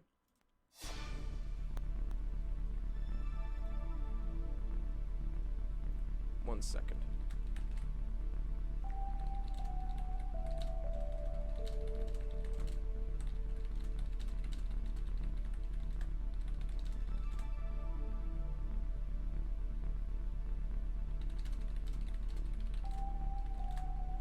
If anyone else also wants a Discord invite, because I'm aware that obviously it's not a very efficient system of how we get people in there. Discorpius. It's not a very efficient system. Just send a whisper to Autumn, and she should get an invite up for you. I hope she's here now. I don't know if she's just, like, gone off to play Final Fantasy 14 or something. But can I have a... No, you can't have a Discord invite, Cheese. You're in the Discord. Shut up. Okay, look, Houndmaster, it's got a very good dodge ability. Mark parties, they're insane, and they're a ranged unit, pretty much. They have... If you put them in front position, they have a good stun. All right, 1 second. Hold on. I don't know if Autumn's here. 1 second. Yeah, Autumn's gone to dinner. That's it. That explains it. Autumn's at dinner. All right, Autumn's going to come back and give out the Discord invite when they're done with dinner. Okay, guys? This is the wrong thing. That's very out of context. All right, Autumn. When Autumn comes back, they'll give out the Discord invite for you, Laloli, and Corn Dog. Maybe I don't know if you wanted to join Corn Dog. No. Let me explain that one. Don't what the fuck that that's weird. Let me explain it. That was what I would originally use when I used to have a point redeem called mini lecture. So someone would do the point redeem, and then I'd go to that one and I'd put up the webcam of me over the teacher and I'd like explain something. I just haven't really. It's quite a lot of points, and a lot of the time I don't really do it to satisfying standard. So I've kind of turned it off for the time being. But that's still around. So like it's not weird. Oh, that's mini. Yeah, that's mini lecture. I don't just have a random classroom saved on my Streamlabs shit. Houndmaster's cool because they have a dog. I think the only downside I see of a Houndmaster is every time I get a Houndmaster, they seem to just get loads and loads of negative quirks. Also, I feel sorry for the dog. Because I don't. It's unconfirmed as to whether or not when the Houndmaster dies, the dog dies with them, or the dog runs away. I don't know if that's confirmed. Also, like sending the Houndmaster in to fight the last boss and killing the Houndmaster irreparably also kills the dog. So I don't know where I want to put him because I get really reluctant to use him because I don't want the dog to get hurt. He's definitely, in terms of utility and, like, visually, he's not that cool. He has a dog with him. Kind of wished he was, I don't know, looked a bit more like a sheriff. I think there are, like, other mods, like skin mods that make him look a lot cooler. He just looks like a bit of a disheveled old man. So I think he goes above Antiquarian. Yeah. I think he's cooler than the Flagellant. I think the Hellion is cooler than him in terms of utility, though. So, Hellion, Houndmaster, Flagellant, Antiquarian, Crusader, Grey Robber, you. Jester. Ooh. There's a lot of ways you can use the Jester. I only really use him as a buff and stress heal. I think he goes B. He goes B tier. He's a cool character, and like visually he's really fucking cool. But utility wise, I just don't really know how to play with him, really. I just keep doing battle buffs and then I do the finale, but that's all I really know what to do. So he's going in B below Crusader, but above Grave Robber and Abomination. Don't know who you are. Leper, S tier. Like, actually S tier. Here. Leper, there's a lot of talk about the Leper, and there's a lot of idiot loser gamers. Idiot loser game. You're literally not utilizing the most damaging attack. Leper. There's a lot of idiot gamers who are like, I don't like the Leper. He keeps missing. Is that right? Motherfucker doesn't miss with me. He doesn't miss a single fucking hit.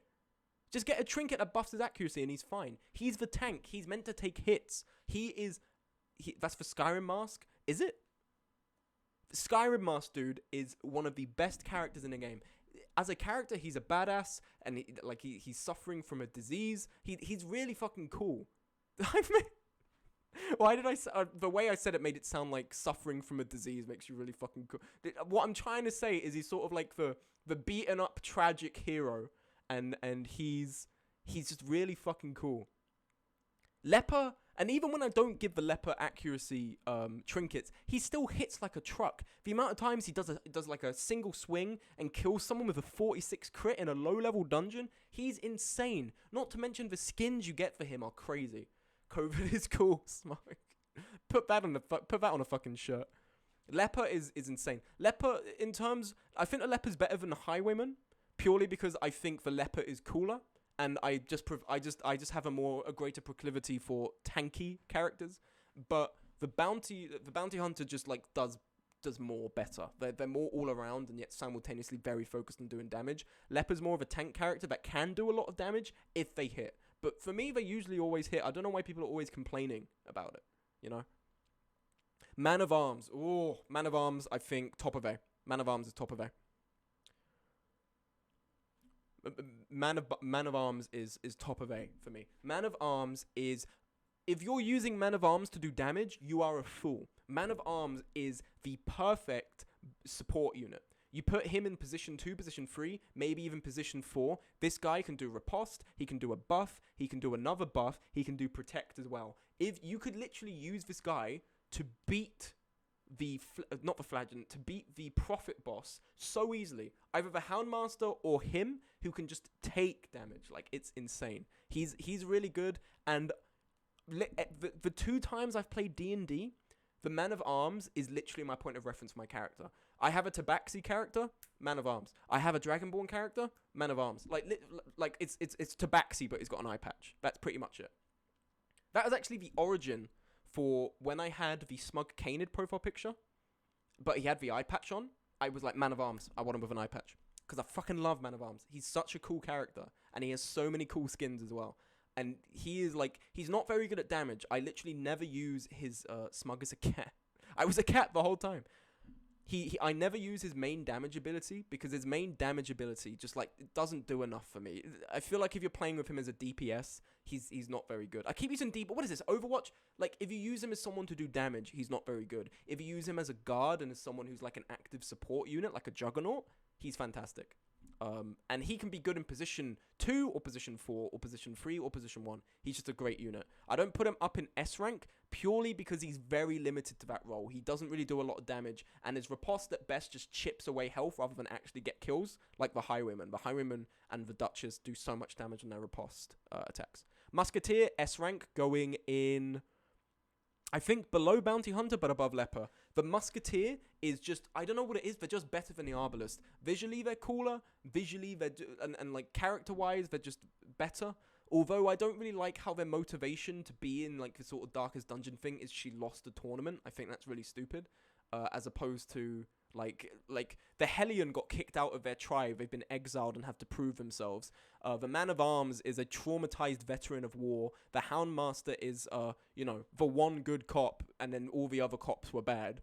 Real life. The Flagellant is like just an insane priest. The Antiquarian, I actually don't even know the Antiquarian's motivation. The Highwayman is like trying to reform himself after he like killed a mother, like a woman and a child in a like a sort of heist. And the Duchess is like, oh god, what was it? The Duchess is someone who was a member of the Crimson Court and became infected with a disease and wants revenge on the Countess, which I think is also really cool. The Musketeer's backstory is really shit, but them as a character, I really like. I think they're cool. Visually, I think they're cool. And they're just better than the Arbalest. I don't know what it is, because they technically are just the reskin. She uses a gun and the Arbalest uses a hefty crossbow. But the Musketeer to me is just, whenever I brought them out, they've done so much damage. Some of the coolest looking ones in here haven't used. What do you mean as in like? Oh yeah, some of the coolest ones in haven't used. Yeah, these are mod characters, and I haven't got around to using all of them. I've got to get around to using the Cataphract especially. Occultist. Oof. All right, now we're getting to healers here. We're getting to healing characters. The Occultist, to me, has been consistently better than the Vestal. I don't know what it is. I think that's going to be probably just below Crusader. The Occultist, for me, does the Jester have a furry reskin? There is a mod that is kind of an overhaul called Furriest Dungeon, in which I believe the Highwayman, oh god, what is it? Highwayman, Occultist, Vestal, Antiquarian, Crusader. A bunch of characters get it. A bunch of characters get like a furry skin. Not all of them do. Plague Doctor, I think, gets one as well. The Crusader, I remember I first did it because I was very kindly gifted this PC by a viewer, T-Chep. See you later, Cheese. Thanks for stopping by. I was very kindly gifted this by a viewer. And my first stream I did was going to be Darkest Dungeon, because I was in the midst of doing a Darkest Dungeon season. And the sort of joke I wanted to do was I was going to pretend I was still on an Xbox, but when I start a new campaign, I boot it up and they all have a furry skin. And I remember booting it up, and we got the Crusader on screen, and the Crusader's a lion, and the thunder fires on him is genuinely insane. Like, it's actually like, Jesus Christ, he could crush mountains between those. I'm not even joking. It's crazy, it was insane. So if I was judging off of that skin alone, S tier. Wait, he's staying down here. Occultist, I think, is a really good healing unit. I know there's a lot of like meme rolls of the 0 heal bleed that he sometimes does, but if you get trinkets on him, I don't know, I just like very consistently I've gotten like really good rolls. I've had someone get to like 1 health. This guy comes in immediately back to full health in 1 turn. Not to mention, actually, he's going up to A purely for this. Not to mention that his ability to be in a mark party doubles him as a healer and as a debuff person. If you put him in a mark party, this guy is able to help mark targets, able to bring targets to the front while destroying corpses, has a stun move, has a move that attacks the back rank, and also has like a knife move that has an insane crit chance, and is really good against Eldritch. This guy is really good if you take him into, I believe, the final dungeon, and also if you take him into the Cove, where they're all Eldritch monsters. He's a really good healer. I love him a lot. I think he's great. This one, don't know this mod character, looks a bit like a GIMP outfit. I'm a little bit concerned. So I've got that to look. There's a lot of sex mods on Darkest Dungeon. There are a startling amount of sex mods on this game. It's insane how horny people are. The amount of times I'll be like, oh yeah, a grave robber custom skin, just looking for a skin, and it's like naked grave robber. I'm like, I just want to play, bro. I don't really have time for this. Alright. Oh my god, Omen Seeker. Okay. I'm not going to tab out purely because I don't want to keep, like, killing the momentum by going out to get references. You know how, like I said of the Duchess, that, like, she's, like, you know, like, she's quite, you know, like, she's hot. I just hate saying it, I sound like a creep, but, you know, yeah. But Omen Seeker, literally, is so well endowed, it should kill her. That's how ridiculous the skin is. That's how ridiculous she looks, the Omen Seeker. It's like the size of her entire torso is her chest. It's like it almost feels like a porn mod. Like it's that. It's just so like I don't give a shit. I'm not gonna be here like sexy characters and games are bad, but also like I just want to play the game. I don't want to feel like I have to close down the game if someone walks into my room, you know? Like Omen Seeker functionally, I have no clue. I've never played with her, but S tier. Plague Doctor. Plague Doctor is brilliant for Blight. Noxious Blast, Plague Grenade, and Healing Potion. You can take this person anywhere. Means that you don't have to buy any bandages or anti-venoms. You can do insane amounts of Blight damage. And also you get a battle buff, which does, it's pretty, you know, it's pretty sincere. Not pretty sincere, it's pretty sizable, the battle buff that you get. I'm pretty sure it's better than the Jester or the Man of Arms or anyone else's. The battle buff that the Plague Doctor gives is really good. So they're definitely in A. I think I'd put them below, around the same as Flagellant, because the Plague Doctor I think is only really good against enemies you can blight. Otherwise I don't really see the point of bringing them, beyond just not having to buy bandages and stuff. I don't know this character. Shit mod. Shieldbreaker is an awful fucking character. The positives of Shieldbreaker are that they look cool. I like that they're sort of a Middle Eastern dancer. And their blight moves are insane. And they're part of a dance party. They're really good for that reason. But the downside is that if you take this person on a mission where you have to camp, this motherfucker puts you in a nightmare state, and if you don't have a Laudanum on you, she just gets like 20 stress for 5 turns and then gets stressed out. And if this was in the middle of a dungeon, which is when you usually use a camping thing, you're going to be stuck with her stressing out the rest of your party for the whole game. I functionally don't think she's that great to endure that, and yeah, no, Shieldbreaker absolutely in shit mod. Maybe I'm like not completely optimal in this, but my experience with her has been awful. I think she's complete shit. I haven't used this one. This one I'm gonna put in A tier. I haven't used this one, but he's pretty much like the Doomslayer. He's almost like 82. He's almost like 82 DK from Warhammer almost. I'm gonna put him at the bottom because I haven't played with him, but he looks really fucking cool. Don't know this guy. Don't know this guy. This one also looks like a bit like a porn mod. Don't know this guy. Vestal. Bottom of B. Vestal, bit of a boring character, like a warrior nun, but I think they look a bit boring. The way they talk's kind of unremarkable, and their moves are decent. They have a decent heal. If you give her loads of healing trinkets, they become quite sizable heals, especially on the group heal. Her stun is good, but she's a bit of a weak character. Whenever I take her, I don't really feel her presence on the team. If I take like the occultist, I feel the presence. This guy's getting 28 crits. She's just like doing about 6 every turn for a heal. And damage-wise, she's not that brilliant either. She can do decent damage at the front, but she's not really viable as someone you use to do damage. She is intended, I think, to be a healer.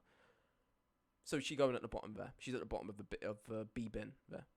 Yeah, that is the darkest dungeon. I'm actually going to screenshot this and then just put it in the server real quick, because this is my darkest dungeon tier list.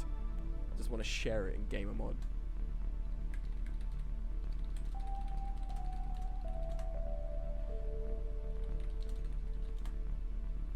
Okay. Alright, so let's go back to video. That is the wrong thing. Perfect. Would say I'm surprised you haven't used some of the mobs. I really haven't just gotten around to using a lot of them. I don't want to completely clog the game with mods. I do quite like it as very vanilla. But anyway.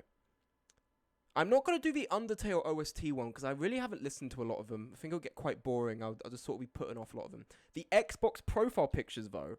Oh, this one. This one, it brings me back, man. This is what I mean. When I used to play I played Xbox 360 from when I was 10 to when I was 15. And then after, to about like 14, 15. And then after that, I got onto Xbox One. And on Xbox 360, I don't believe you could upload custom profile pictures yet. So, everyone was using these profile pictures. As someone who spent 5 years on the Xbox 360 platform, you could tell what kind of motherfuckers these people were based on what they used. And I'm going to try and do that now. We're not going to rank them by how cool they are personally. We're going to rank them by whether this person would have been a legend, a cool person, a guy, just random, toxic, or an actual insane person. Starting off with the anime profile picture. Actual insane person. People who used this profile picture were just really deceptive. I don't know what they were just really fucking deceptive. And they would never talk to you. They'd only send messages. They were just insane. I just... Whenever you saw this profile picture, it just felt deceptive that people were using this. I don't know what it was. Oh, man. It just did not feel right associating with this person. This person was a guy. If you had this profile picture, you were just a dude enjoying your time. Usually, you had your sort of Xbox zone set into... it wasn't the underground. All the edgy kids had it set to underground. I think it was the one where it was like, they enjoy playing with others and having a good time. They're not in for the competition. That was the zone they had it set to. The football one, actually, I don't even remember the football one being used a lot. The football one, I think, goes in a guy as well. Just a decent guy. Toxic. If you had this one, you were just unbelievably toxic. This one as well. If you had these two, you were just a toxic individual. You usually had like a bad reputation on your account. It usually had like a warning there of your reputation. And it was these people with these two profile pictures. I don't know what it was about it. This one was used by all the edgy kids, and this one was used by the fucking weirdos. I don't know why. It's so weird that you can stratify personalities to some degree of reliability by Xbox profile pictures. That is so bizarre to me. Now this one, I have a bit of a weird story about this one. It's going in it's going in the actual insane person. Because I didn't see a lot of people using it. But I had an online friend who used this profile picture. This one here, the panda. We called him Fiery Panda, I believe. His gamer tag has long since changed, so you will never find him. But he used this profile picture on Xbox 360. I believe I encountered him on a Halo Reach custom game lobby for Just Drive, which is another Halo Reach custom game where you had to drive around in the ring and they run over zombies. So I met him there. I think I was about 13, 14 at the time. And then we started like playing... he sort of merged into the friendship group. During my Xbox days, we had like a sort of designated circle of friends on the Xbox group. The Xbox group one day imploded because it was really rife with racism, and it wasn't something I contributed to. But as you get older, you sort of start to realize, oh wow, this is actually really, really bad. You know, the casual racism becomes actually a lot more visible when you grow up and mature, and these people didn't mature as I did. I wasn't right, but I hung out with them. But I was a kid, so I didn't really know any better. And fortunately, I managed to break free of it. But we had a sort of circle of friends. Some of them were a bit more distant. Some of them were a bit closer. I was sort of the glue, because a lot of these people actually didn't really get along with each other. But they really wanted to play with me. And I'm not even saying that to be egotistical. Like, actually, like, they just really got along with me. So they would tolerate each other when they were in the presence of me, but they would never play with each other when I wasn't around. So I was friends with people that was like, just, I'm going to give random fake names. A guy called George, I think a guy called Jake, who was Fiery Panda, a guy called, Tyrese, and Joseph, like, all just a bunch of people. There was loads of people, but the inner circle was George, Jake, Tyrese, what was the name I just used? Was it Jonathan? I can't remember, just that name. A bunch. So there was like a couple of us in the central circle. Fiery Panda was genuinely insane. We don't know how old he was. We don't know if he was the same age as us. We think he might have been a fully grown guy. There was one time we were playing Siege, Rainbow Six Siege. I loved that game when I was in GCSE. We were playing ranked, and we were on the bank lobby. We were in the bank map up in the office. We were reinforcing it. I remember it so vividly. We're reinforcing. We're all playing. Someone's putting down their armor. We're getting ready for the round. And this guy has his mic on, and there's a shouting match in his room with his father. And there's like, thank you for the posture check. And we hear like people hitting each other. We hear like really bad words being thrown at each other. Like, it gets really, really bad. His character's AFK in the corner, and he's having this argument. Goes on for like 5 minutes. Game's over. It's done. He comes back, and he's like, and we're like, hey man, what went on? And he went, yeah, I just beat my dad. I kid you not. That was what he said. And I wouldn't make it up. I wouldn't make a joke about that kind of stuff. That was genuinely what he came back and said. This guy was so fucking weird. I genuinely don't know if he had something going on. I don't know what was going on with him. Thank God we all drifted apart and we stopped playing with this guy, because he was just so fucking bizarre. He was such a weird guy. Oh my God. We used to have a kick chat for the friendship group. I don't even know. I had to remove him from it. By the way, keep in mind, I was like 14. This guy was like 18, 20, we're pretty sure. I had to remove him. I actually can't even say. I don't think I can even say why I had to remove him. But it was like he was sharing disgusting artwork, like, in the circle. And keep in mind, we're a bunch of, I just can't specify what it was, but it was fucking disgusting, and I had to remove him. And like he had a hissy fit at like a 14-year-old. Internet's a scary place. Yeah, be really careful. I say my biggest issue, like, this is Smug's biggest issues. We have to take it seriously. I think one of the biggest issues, the internet has become so synonymous now with social education. Parents are working all the time. They haven't got time to always be looking after their kids, be monitoring what they're doing. Kids being around these kinds of people on Xbox, on PlayStation, is so fucking terrifying. When I got older and I realized just how fucked up this group was, and I was leaving it, and I had a massive argument with some of them in there, and I left. There were still some kids in there, and I don't say that like, oh, that's weird, because like it's when you're playing on the Xbox, you bump into kids while you're playing games like COD or Warzone and all that. That just happens because kids are attracted to those kind of games. But a lot of the really, really bad stuff these people were saying, they were saying in the vicinity of these kids, and they were picking it up. And it's genuinely a problem that because these people don't have their parents watching them, they are being like actually sort of buying into a lot of this really bad stuff that gets said online. And they sort of internalize it. And then when other people try to show them that it's bad, they just go and find stuff that confirms it, like confirmation bias, all this kind of stuff. It's really fucked. Yeah, what's up, Cheese? Hello, welcome back. You missed, I put Omen Seeker in S tier. I've never played with her, but I put her in S tier. We were just going through profile pictures of people who used to play Xbox 360. Because I thought it'd be really, really funny to go through it. We were talking about how I had a friend with this profile picture here who was a fucked up guy. Like, genuinely. I'm not going to repeat what it was, but it was genuinely fucked up. Guy with the monkey profile picture, predominantly toxic. This guy would usually have a reputation warning. Now, this one was what Legends used. Legends used this one. You want to know why Legends used this one? Because I used this one on my first Xbox account. Ironheart Harry. I remember sitting down in front of my Xbox 360 with my brother, and he set up my account, and he went, Harrison, what do you want your account name to be? And I went, Ironheart Harry. Boom. And that was it. That was my profile picture. And I remember the first time I played in an online lobby was I was playing Modern Warfare, the first one, and I think it was an S&D lobby on Backlot, and I didn't really understand how voice chat worked, so I sort of spoke into them. I can't remember what happened. Actually, you know what happened? I was like 10 at the time, so I didn't know how to play. I was sort of wandering around getting killed, didn't know what was going on, but I was having a blast.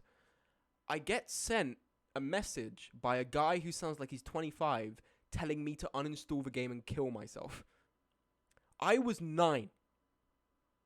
Like, he had no clue I was 9, but I got that message from Modern Warfare when I was playing it as a 9-year-old. That is my first memory of Xbox Live. And it's just so fucking hilarious to me that was the memory of it. Are these NFTs? No, these are Xbox Live profile pictures that we're going through. And we're judging whether or not you were a cool person or you were fucking insane, depending on what you had. This one I actually think cool people used. You usually associate with the toxic ones. This one was quite cool. This one was just a guy. The creeper one was usually kids use this one because of Minecraft and stuff. The dog one was cool. So, to recap, the anime profile picture and the panda, you're an insane person. Thank you for the posture check. This guy with the big chin, the skull, the monkey, you're toxic. You usually have a reputation warning and you're from the underground area of the game. If you have these ones, you're just a regular guy hanging out, or you're a kid and you don't really know what the fuck's going on. If you have any of these, you're cool, and if you have this one, like I did, you're a legend. You're like one of the best people on the platform. Now, Mario RPG games. Not everyone knows the Mario RPG games, because they're quite, they're obviously not the primary. When people think of Mario, they go, "Oh, wahoo! Super Mario Brothers 2!" They think of that stuff. They don't think of the RPG games, but the RPG games are actually such a big part of my childhood, and I loved these games with a burning passion. They were brilliant. So we're just going to organize them into, let's change the bottom one real quick to,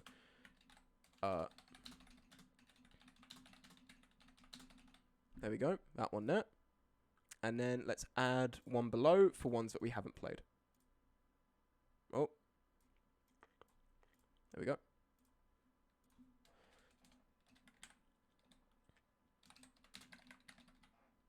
There you go, perfect. All right. The first one, Mario & Luigi Bowser's Inside Story, S tier. Mario & Luigi Bowser's Inside Story. Is that? I think this is the DS and the 3DS version. Oh my god, wait. Is this different? Oh my god, it's different. Because they did the 3DS version and the DS version. I remember they upscaled the graphics in the 3DS version. They changed it stylistically.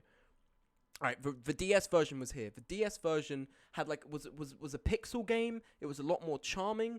The 3DS version, haven't played, but I think would go in B tier. Stylistically, the DS version of the Mario & Luigi games was great. When they took it to 3DS, they tried to make it a bit more 3D. It was still charming, but it was a bit more like jelly beans, and I didn't really like that.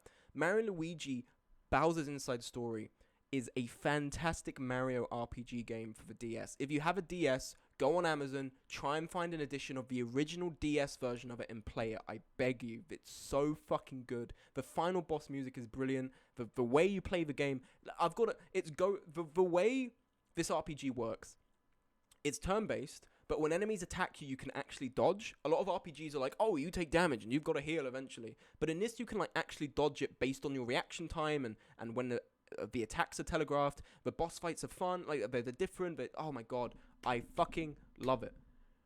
Mario & Luigi Bowser's Inside Story was brilliant, and I remember beating it when I was about 14, maybe 15, and I loved this game. Genuinely, if you have a DS, I really recommend you get it. Mario & Luigi Dream Team. I actually don't remember playing this one, so I don't think I've played it. Mario & Luigi Partners in Time, immediately up here. I remember getting this game when I was 7 for my DS, and I couldn't stop playing it. But hilariously enough, I couldn't get past the first section. So when I was playing Mario & Luigi Partners in Time, I'd go through the castle, you do the whole time travel bit, all that song, and then you get sent back in time, and you have to fight the Shroobs, then you get beaten up, and then the baby Mario and Luigi find you, and then you go to Bowser's castle. And there was a puzzle bit where you'd have to hit the light block You have to navigate a dark room filled with spikes as the babies, and if you fall off, you have to restart. And the only way to see where you're going and see the path is if you, with the adult Mario and Luigi, jump up and hit the light block, which will illuminate the area. The issue is that I didn't realize that you had to hit it as Mario or Luigi when it said. So it would say Luigi, I'd still hit it with Mario. If it said Mario, I'd hit it with Luigi. I just didn't understand. I was being a stupid kid. I didn't understand what I had to do. So I could never get past that area. So I would, like, on repeat, get to that point and then just restart the game. So for, like, my whole first 2 years of playing it as a little kid, I never got past that point. I just kept replaying it. And then we went away on holiday when I was 14, and I brought my 3DS along, and I beat it then, and I fucking loved it. I loved this game so much. The final boss is so hard, but I loved it. I could never... Man... Oh, I love this game. Once again, if you have a DS, get Mario and Luigi Partners in Time and Mario and Luigi Bowser's Inside Story for the original DS. Don't get it for the 3DS version. The 3DS version just isn't as good. In fact, I don't think there is a 3DS version of Mario and Luigi Partners in Time currently. I think it's only for Inside Story, Dream Team, and Superstar Saga. What's this one? Mario and Luigi... I actually don't know what this one is. Clearly, I've got to play this one. I don't know what that one is. I've never seen it before. Mario and Luigi Superstar Saga. This one's a B. This one's a B. I remember playing it. I went on holiday to Italy when I was 17 with my dad. Why is the dog rating Mario game? Because I fucking love Mario RPG games. Also, because we're not going to start Darkest Dungeon Season 2 yet. We're going to start that. I haven't penned a date just yet. Because next week I'm going over the weekend to go get my suit fitted for my brother's wedding. So I don't know when we're going to start. I don't know if we're going to start on Wednesday or we're going to start on a Saturday. So it may be 2 weeks from now. Yeah, it's a tier list stream, you silly individual. Like, I'm rating stuff in a tier. I'm doing what it says on the tin. Also, if you like the Mario and Luigi games, you need to play it on DS. It's great. The Superstar Saga, I played when I was away on holiday with my dad when I was 17. We were there for about a week.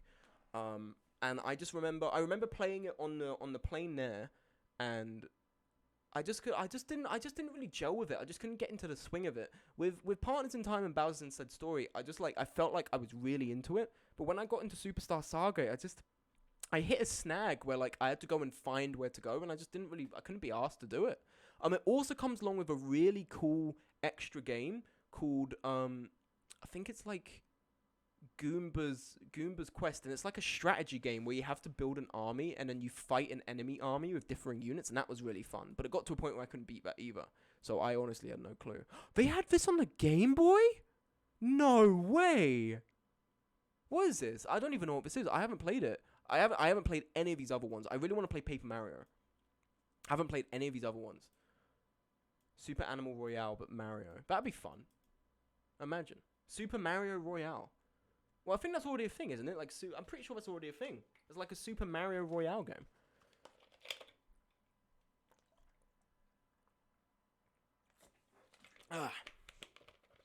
Did you really put the shield breaker? Yes, I did put the shield breaker in shit. Yes. I did put the shield breaker in shit. Because she's so annoying. Yes, I did. Annoying character. Oh, Black Ops 2 maps. Trans rights. Black Ops 2 maps. Oh my god. Okay. Alright. Black Ops 2, when it came out, and I got it when I was like 12. Man, this is brilliant. I fucking loved it. You're bad as shut the fuck up, I'm bad. Shut up. Alright. So we had all of these Black Ops 2 maps. Oh my god. Oh my god. Okay, alright. This is definitely made by a gamer, because who the fuck uses this phrase anymore? No one uses this phrase. Sorry, didn't see this. It's Black Ops 2, not Modern Warfare 2, silly. Okay. Alright. So, starting with, I believe this is this cargo? I actually don't recognize what this one is. I don't know what this one is, actually. I can't recognize. So that's going in Peculiarly Awful because I don't even recognize it. This one. So this one was like a research facility in the middle of, I think, Indonesia. And the Navy SEAL team starts on one end, and I think the Chinese team starts on the other. How do you rest the rest? I rated most of the other games just as I didn't play them because I didn't play predominantly all of them. But I played Bowser's Inside Story, Partners in Time, Superstar Saga. I haven't played the other ones. This one, I can't remember what this was called. But this one I remember as being a really fun map. I remember actually predominantly what I do on Black Ops 2 as a kid. I wouldn't even play online. I'd play against bots and I'd make up my own little fun game modes. So I'd used to do a medieval warfare one where I'd give all the bots like ballistic knives and regular knives, and they'd run around and have like little melee fights with shields and throwing knives and crossbows and all this stuff. I just made my own game modes to have fun in. Like, I did not give a fuck about online. I just didn't care for it. I remember when I got older, I tried a couple of S&D lobbies, and it was just hilarious from how toxic people were. I say it's hilarious not as in like, oh, I love it when people are toxic, as in, Jesus Christ, these people are toxic. It's kind of pathetic, because a lot of them are adults, you know? You haven't even got the excuse of being a child anymore. Oh, this is Drone. I really liked Drone.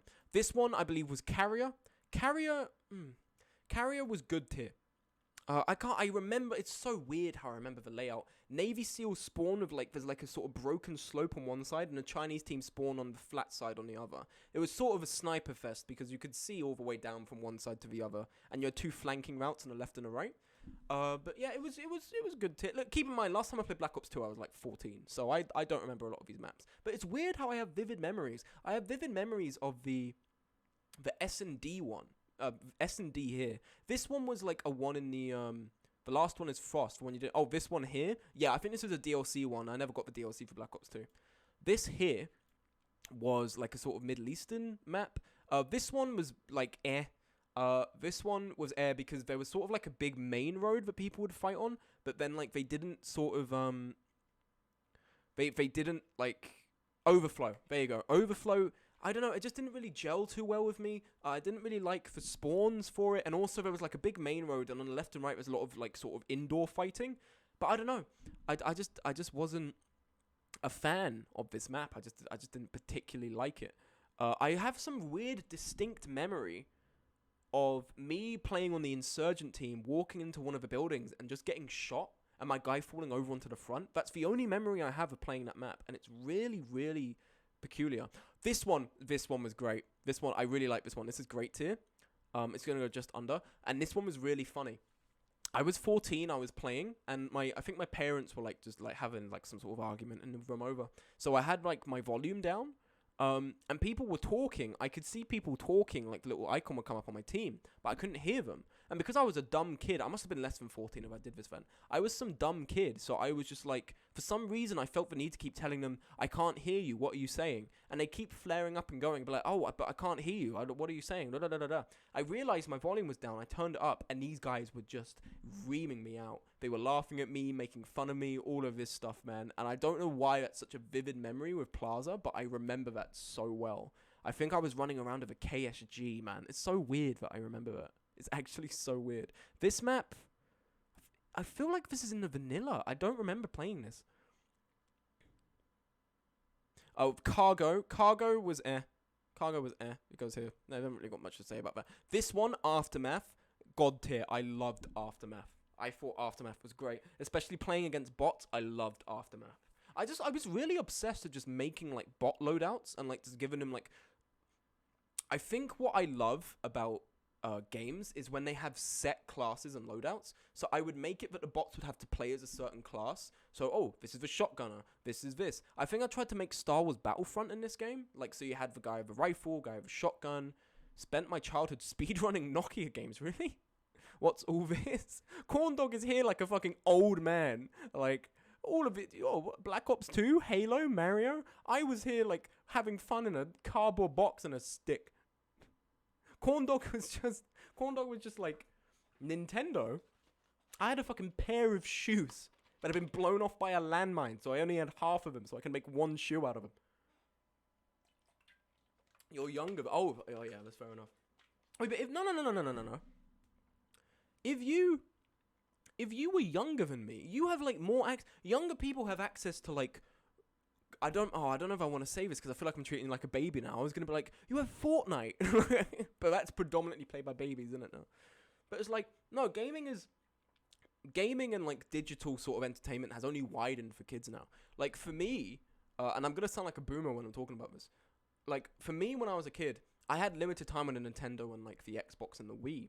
Most of the time I was playing with Legos. I was playing with like my Star Wars dolls. All of this.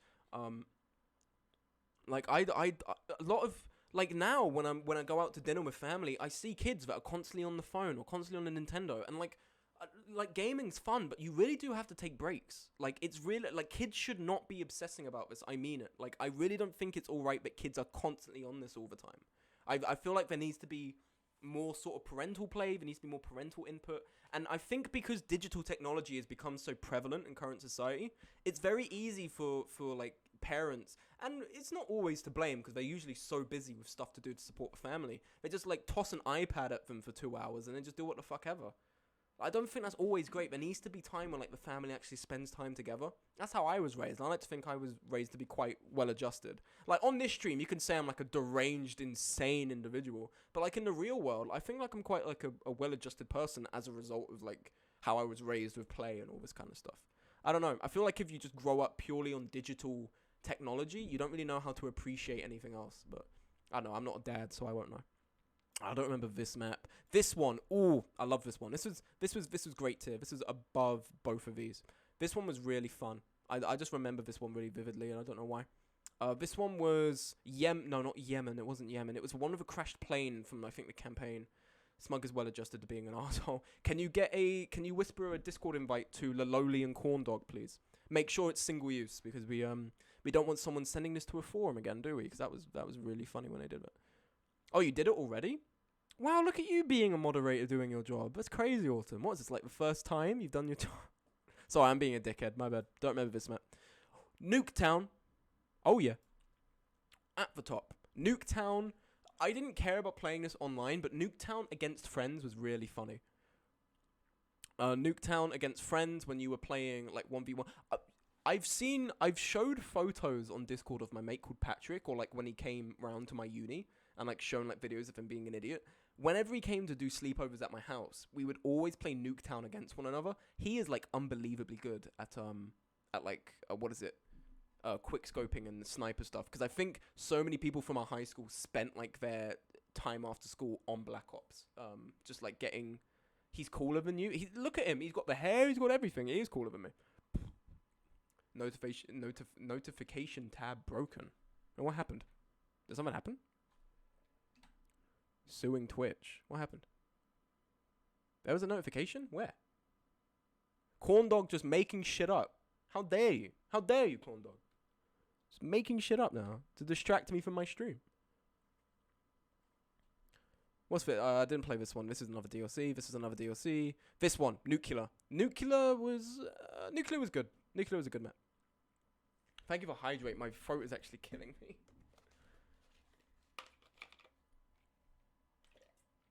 They may be talking about their notification tab, shaking my head, Smug, not everything is about you.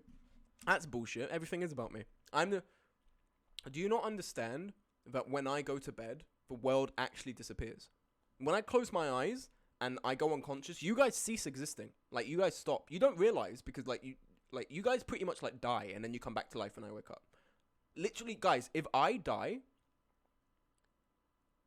the world ends. Like, you have like memories of a life before. That's just like implanted into you.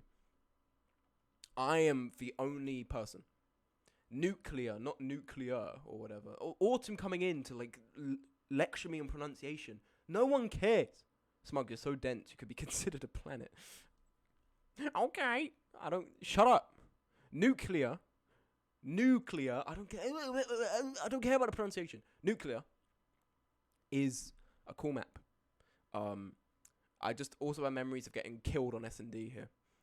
This one, boom.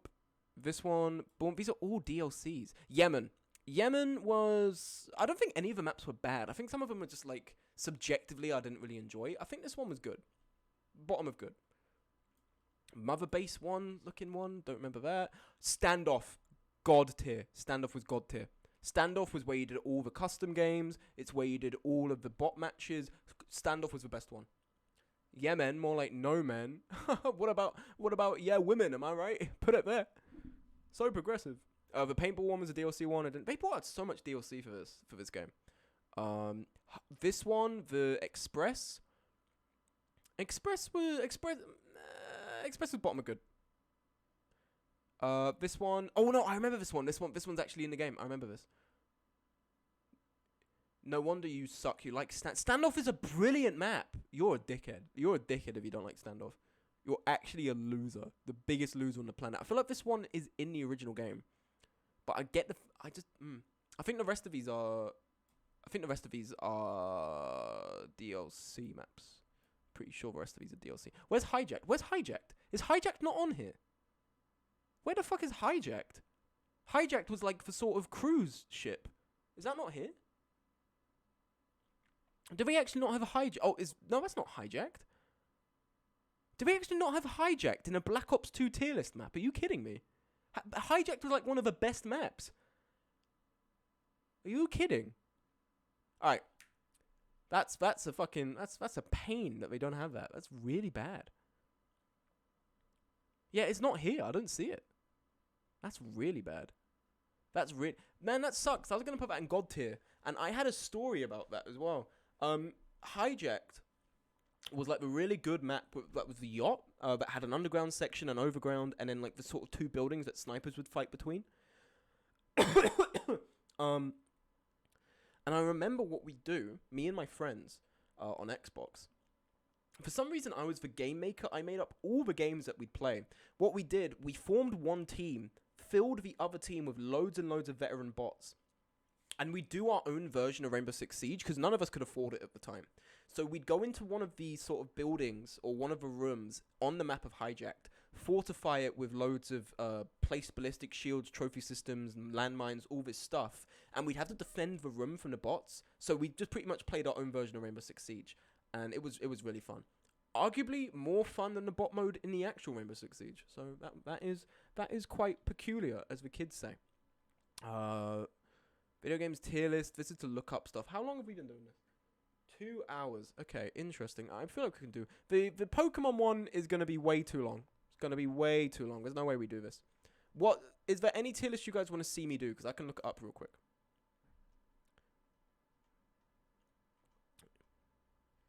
Just trying to see, because a lot of these are like, Last of Us 2 characters. Like, who gives a fuck? Like, no, I'm not doing that one. Metal Gear Rising bosses, Nintendo girls, nope. Germaface. Oh, fine, I'll do the Germaface one. Oh my god, it's real.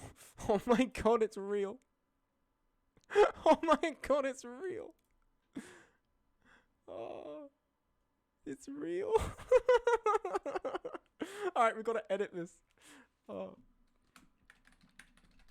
Alright, hello. Okay. Hold on.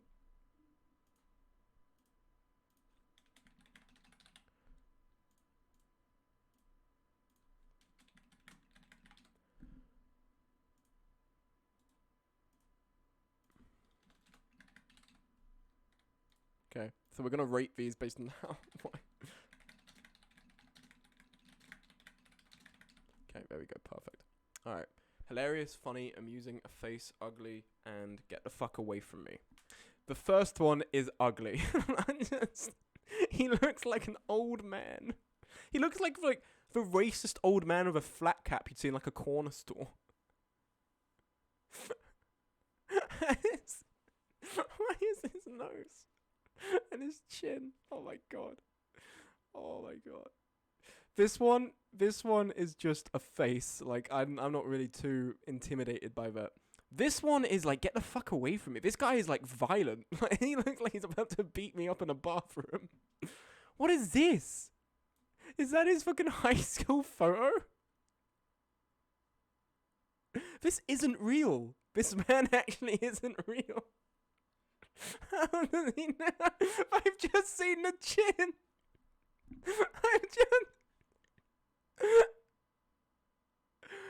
I've just seen the chin. I love that image. Why does he look like Onision in that one? Oh my god. He looks so much like Onision, and I feel so sorry for that comparison. Oh, this is S tier. Absolutely. This one goes in as well. He looks like fucking Onision. The chin that could cut through steel. This what is this one?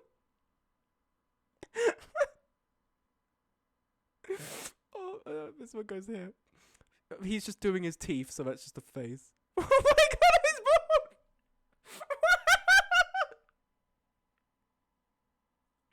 Why is he fucking bald?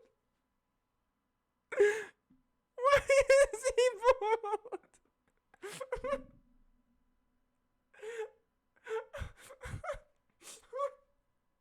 Why is he bald? I didn't expect that. Why is he bald? I just go to the next one, and he's just there with like a fucking dome for a head. Oh, that's hilarious. Let's go above the Onision one. Oh my god.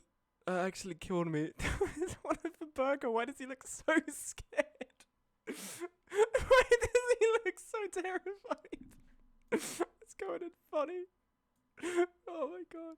This one is just ugly. Get away. The pog. Amusing.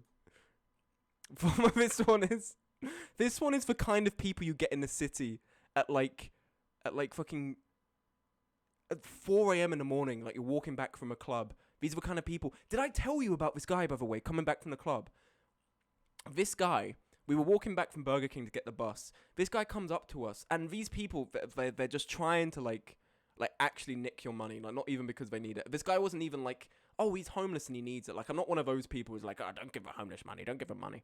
It's like, this guy was just genuinely just kind of weird. Like, he walked up to us, and he was like, usually they're just like, oh, can I use your... By the way, if someone walks up to you in the middle of the night and says, can I use your phone? Do not give it to them.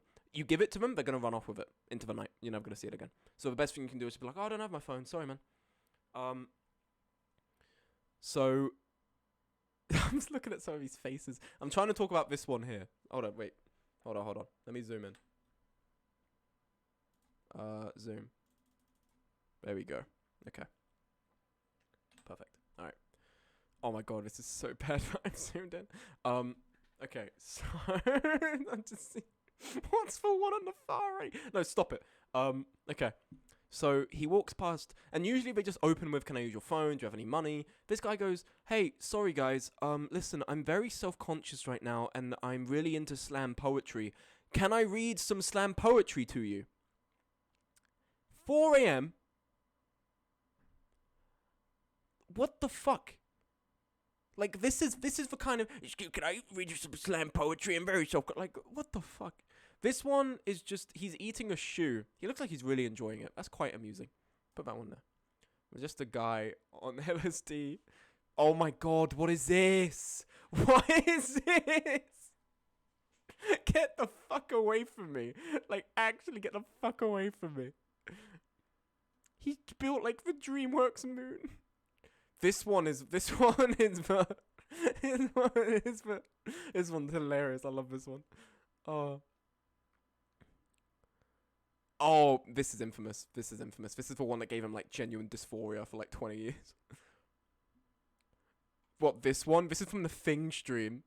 This is not real. They absolutely edited this one. And like, he genuinely thought that's how he looked. He was really self-conscious. This one, it's a face. I'm not really bothered.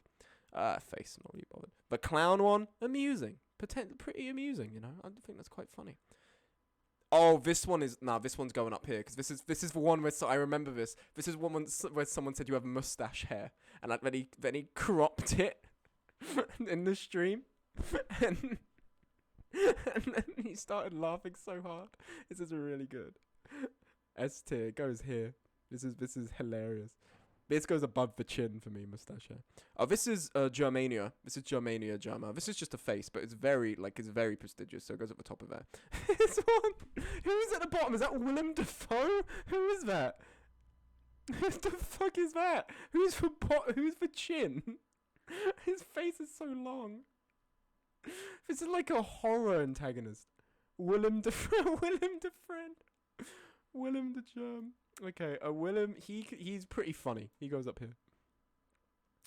Oh, get the fuck away from me. It looks like imagine if this was, you see the blue bit here at the bottom? I imagine it's like a surgical mask. Imagine if this guy was like, imagine if he was your surgeon.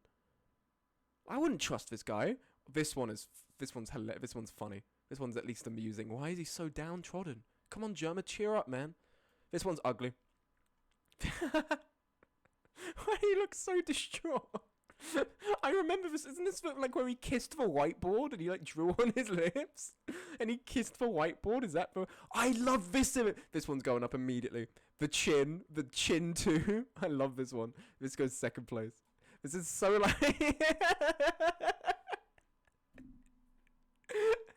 This is so like evil. This is like he's just like burned your house down. He's like hee. You know? Such, oh my god. The smug chin, that's exactly it.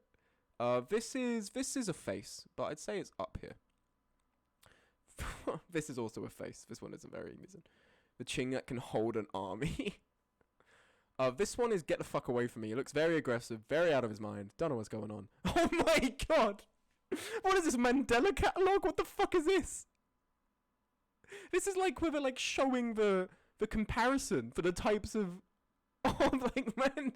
Oh my god. How did they edit that? How did they edit it? Oh, that has, please someone, is there a subreddit? I'm actually gonna find this image, go into the Germa subreddit. He's dissolving!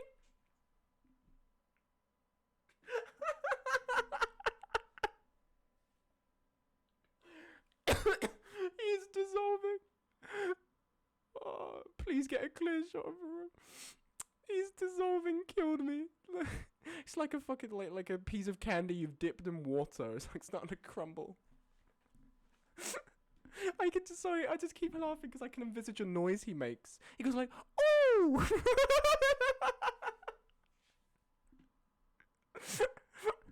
Oh my god. He's cotton candy dipped in water. I just imagine, oh my god. What is this one? What is this one?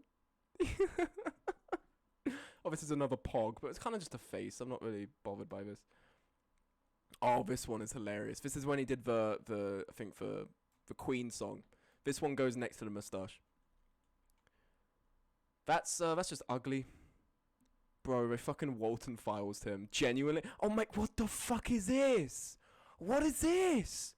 What the fuck is that? Corn Germa. Oh my god. Oh. Cornma. Oh my god, that goes, alright, that's going up here. I think it's just going probably just above bald Germa. Did he didn't actually shave his head off, did he? He didn't shave his hair off. Did he actually do it for this bit, the one in the vest here? Did he shave his hair off? There's no way he did. There's actually no way he shaved his hair off for that bit. So, is that a Photoshop for fucking Corn Hero from Garden Warfare? This one is amusing. This one's funny, actually. He looks a little bit worried. This one is where they start. Isn't this like from the video where he farts and cries? I'm pretty sure that's it, right? If Germa shaved his head for a stream, oh my god, this is at top of funny. It looks like an album cover. It does, doesn't it? This one is just kind of ugly. Sorry, Germa. This one's kind of like, hey guys, how's it going? Like, just get away from me. It's like he's gonna talk to me about his favorite League of Legends YouTuber. This one, what? Okay, no, this actually has to have been edited. Look at his eyes. Like, his eyes have been enlarged. His eyes have actually been enlarged there. That's not real. That's not an actual expression he's doing. That looks like his eyes are getting bigger. That is just get the fuck away from me. And this one, he's a little, you know, he's bemused. He's amusing. He's an amused little guy. All right, this is the Germa tier list. Germa face tier list. I can't believe this is the Germa face tier list. That is, oh my god. The more you stare at them, the bigger they get. Oh my god, I can't get over this one. This actually, like, I want to see an edit of him, of like a Mandela catalog meme edit, and it's like they just show a regular photo of like Germa here, and then they just cut right to this. It's like, he's in the walls. You shouldn't have let him in. And it's perfect because you can use sound bits because this guy just always is sounding like a serial killer. he literally just, I'm pretty sure he literally, like, in one stream, someone was talking to him about, like, him fucking up in Darkest Dungeon 2. And, oh, no, it was something in Elden Ring. And he was like, oh, you don't have enough vigor for that. And he was like, oh, yeah? Well, what if I put you through a wood chipper? And it's like, Germa, what are you talking about? Germa, you're starting to scare me a little bit, man. What's this clip? What's this? Hold on. Okay, let me zoom out now because otherwise it's just too close up. It's too close to Germa. I think that's, you heard my hyena laugh on stream. That was actually grim, that laugh. Alright, hold on. What's this here? What's the link? You're so quiet. Stop it! Stop saying that! I'm actually peeking so hard right now. You keep saying you're so quiet, but then other people are like it's normal. Please stop doing that. And if I was quiet, it's because I was mumbling, dickhead. Alright, let me open this. Oh, it's from the... Okay, let me just watch this clip, then. Everything else is so much louder. That's not... There you are. Are you happy now? God. Autumn just like... Everyone's so hunky-dory. Autumn comes in and just says, yeah, you're a bit too loud, a bit too quiet. It just causes mayhem. Yeah, you're too quiet, Smug. Am I going to help you sort it out? No. It's just too quiet. Sort it out. It's your problem. God. Autumn's in the fucking shit bucket as stream moderator. Hold on, let me put this. No, it's from a Germa video. I don't want to watch a whole Germa video. You know, I don't want to. You were talking about the Mandela effect. Please look at this. Okay, what's this? Oh my god. Okay, hold on. All right, let me play this then. I'm gonna put this in Chrome because I don't want to dox myself. Right, let's get rid of all these tier lists. I think we're done with tier lists for today. But that was really funny. I'm gonna watch this though. I want to watch this before we end the stream. Okay, let me just open up Chrome again. I'm gonna play this video I've been sent. It's like a Twitter video. Okay. All right. Perfect. Okay. Video. Perfect.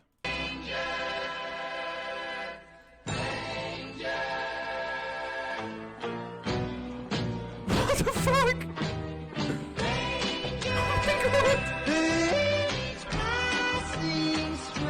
We need to stop. What the fuck? We actually need to stop. Oh my god. Oh my god. Oh, this is like 20 seconds in. Do it again. Play it again.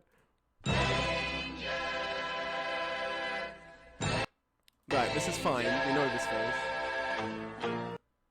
Like, what the fuck is this? What's happened to his arms? What the fuck? Oh, Catboy Germa. Oh, that is SCP. That is like SCP. What the fuck? What the fuck?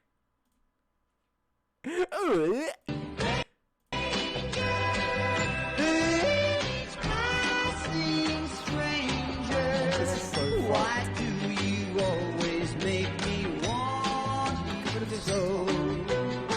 Hold on, let's go back a little bit. That top bar was fucking... This is what you have to look forward to in the stream. People start photoshopping my face to make it look like a fucking abomination. You always make me want you so. When you're still needing him where lights are low. What was that one? What? When you're still needing. But there was one at the meeting. What was the one at the meeting? Oh, it's just a photo of him standing at a table.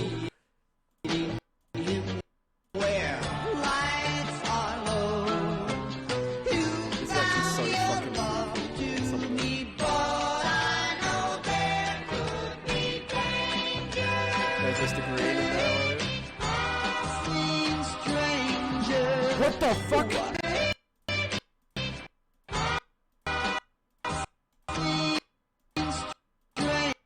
What the fuck? Ugh. Oh my god, what was the height one? Forfeit. No copy video address, fuck's sake. Happened to the girl I used to know. The one girl girl that I loved and trusted so. What? Is he a cutie mark? Girl that I loved and I'm a good girl, and you've been yapped. That's so fucked. now when you walk with me, Oh, the Quagmire toilet face.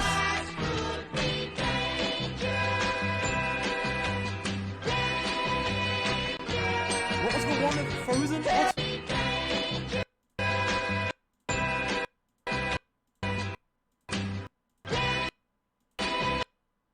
What the fuck? What's going on here? everyone knows it's been The fat ass. Joe. When are you gonna tell me? That's so fucked. I can see. Oh, that one. No, that one. That one actually gave me like tribophobia. That one I just saw. I did not like that one. Cause me, you were just teasing. His lips, you were pleasing.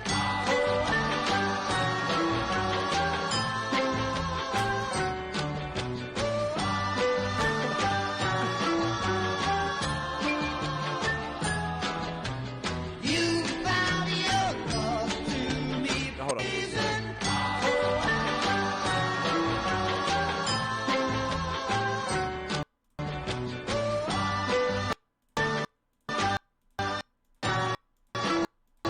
There's one here. Hold on.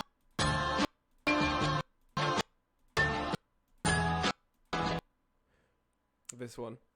Because the T for the, oh, British, oh my god, British. Is that funny? You know, every time I boot up an Insurgency game in an American server, I say one word. I got vote kicked for being British. That is not a joke. That was real. That happened. I literally said, guys, they're on B, and I like kicked this guy. And I got vote kicked for being British. What do you mean good? You found your love to me, but I know there could be danger. This is so fucked. You found your love to me, but I know there could be danger.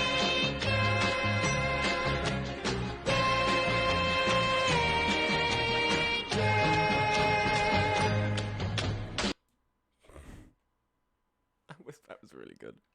That was really good. Oh my god. That was really, really good. You know what's really nice about Jerma? I know, like, he's a really genuine guy. What I really like as well in regards to like the memes and stuff, he just goes with it. Like, he just, like, even like the sort of sus face guy, like all that kind of, like, he just goes with it, and he's really natural. I really like appreciate that from him in an era where so many fucking nice note to end the stream on. I have to give a nice note after that. Like, Jesus Christ. That feels like you are being brainwashed. Corn Dog was absolutely right. That feels like something they play for you to, like, forget. It's like almost like the Men in Black memory wipe. Like, oh man. That was a really good stream. I had a lot of fun. I don't know when I'm going to be streaming next. I may stream Wednesday. My issue is I'm going to be away next weekend. To go and, in fact, I actually shouldn't have been streaming today. Today I was meant to be back in London for to get my suit fitted for my brother's wedding, but it got changed, so it's next week now. So what's gonna happen is I'm gonna be away next Saturday. I think it's probably best because I need time to get footage for the anime opening, that I don't stream the beginning of the season this Wednesday. I think we actually stream the beginning of the season of season 2 Darkest Dungeon on 2 weeks from now, which will be next week. Will be the 6th. It'll be about the 13th. God, should I? We'll look at it because then that's only a week away from me moving back home. I don't know if I should save it for when I move back home or not. But we'll see. But anyway, this was a really fun stream. I always do enjoy an opportunity to talk. No doubt you can tell. That's like the one thing I can do. Thank you very much for watching. Thank you, Truest Dragon, Igne, Guijde, Andrewsnet, and Ray Calypso for following. We're 5 followers away now from getting 250 followers. So that'll be quite the milestone to hit. And I hope you guys all have a good day. I'm gonna go Chinese because I wanted to get Chinese yesterday, but it was closed, so I couldn't get it. And I really want Chinese. Yo, 246. Thank you, Lololi, for the follow. We are now a step closer to 250 followers. Thank you for the hydrate, Beb. I'm gonna go order my Chinese before they close because I need to eat. I didn't eat anything yesterday because the Chinese was shut, and I was really banking on pigging out on the Chinese. And you guys, I hope you guys have a good one. And to the 2 new people that joined the Discord, welcome, and hope you have a good stay. See you around. Bye bye.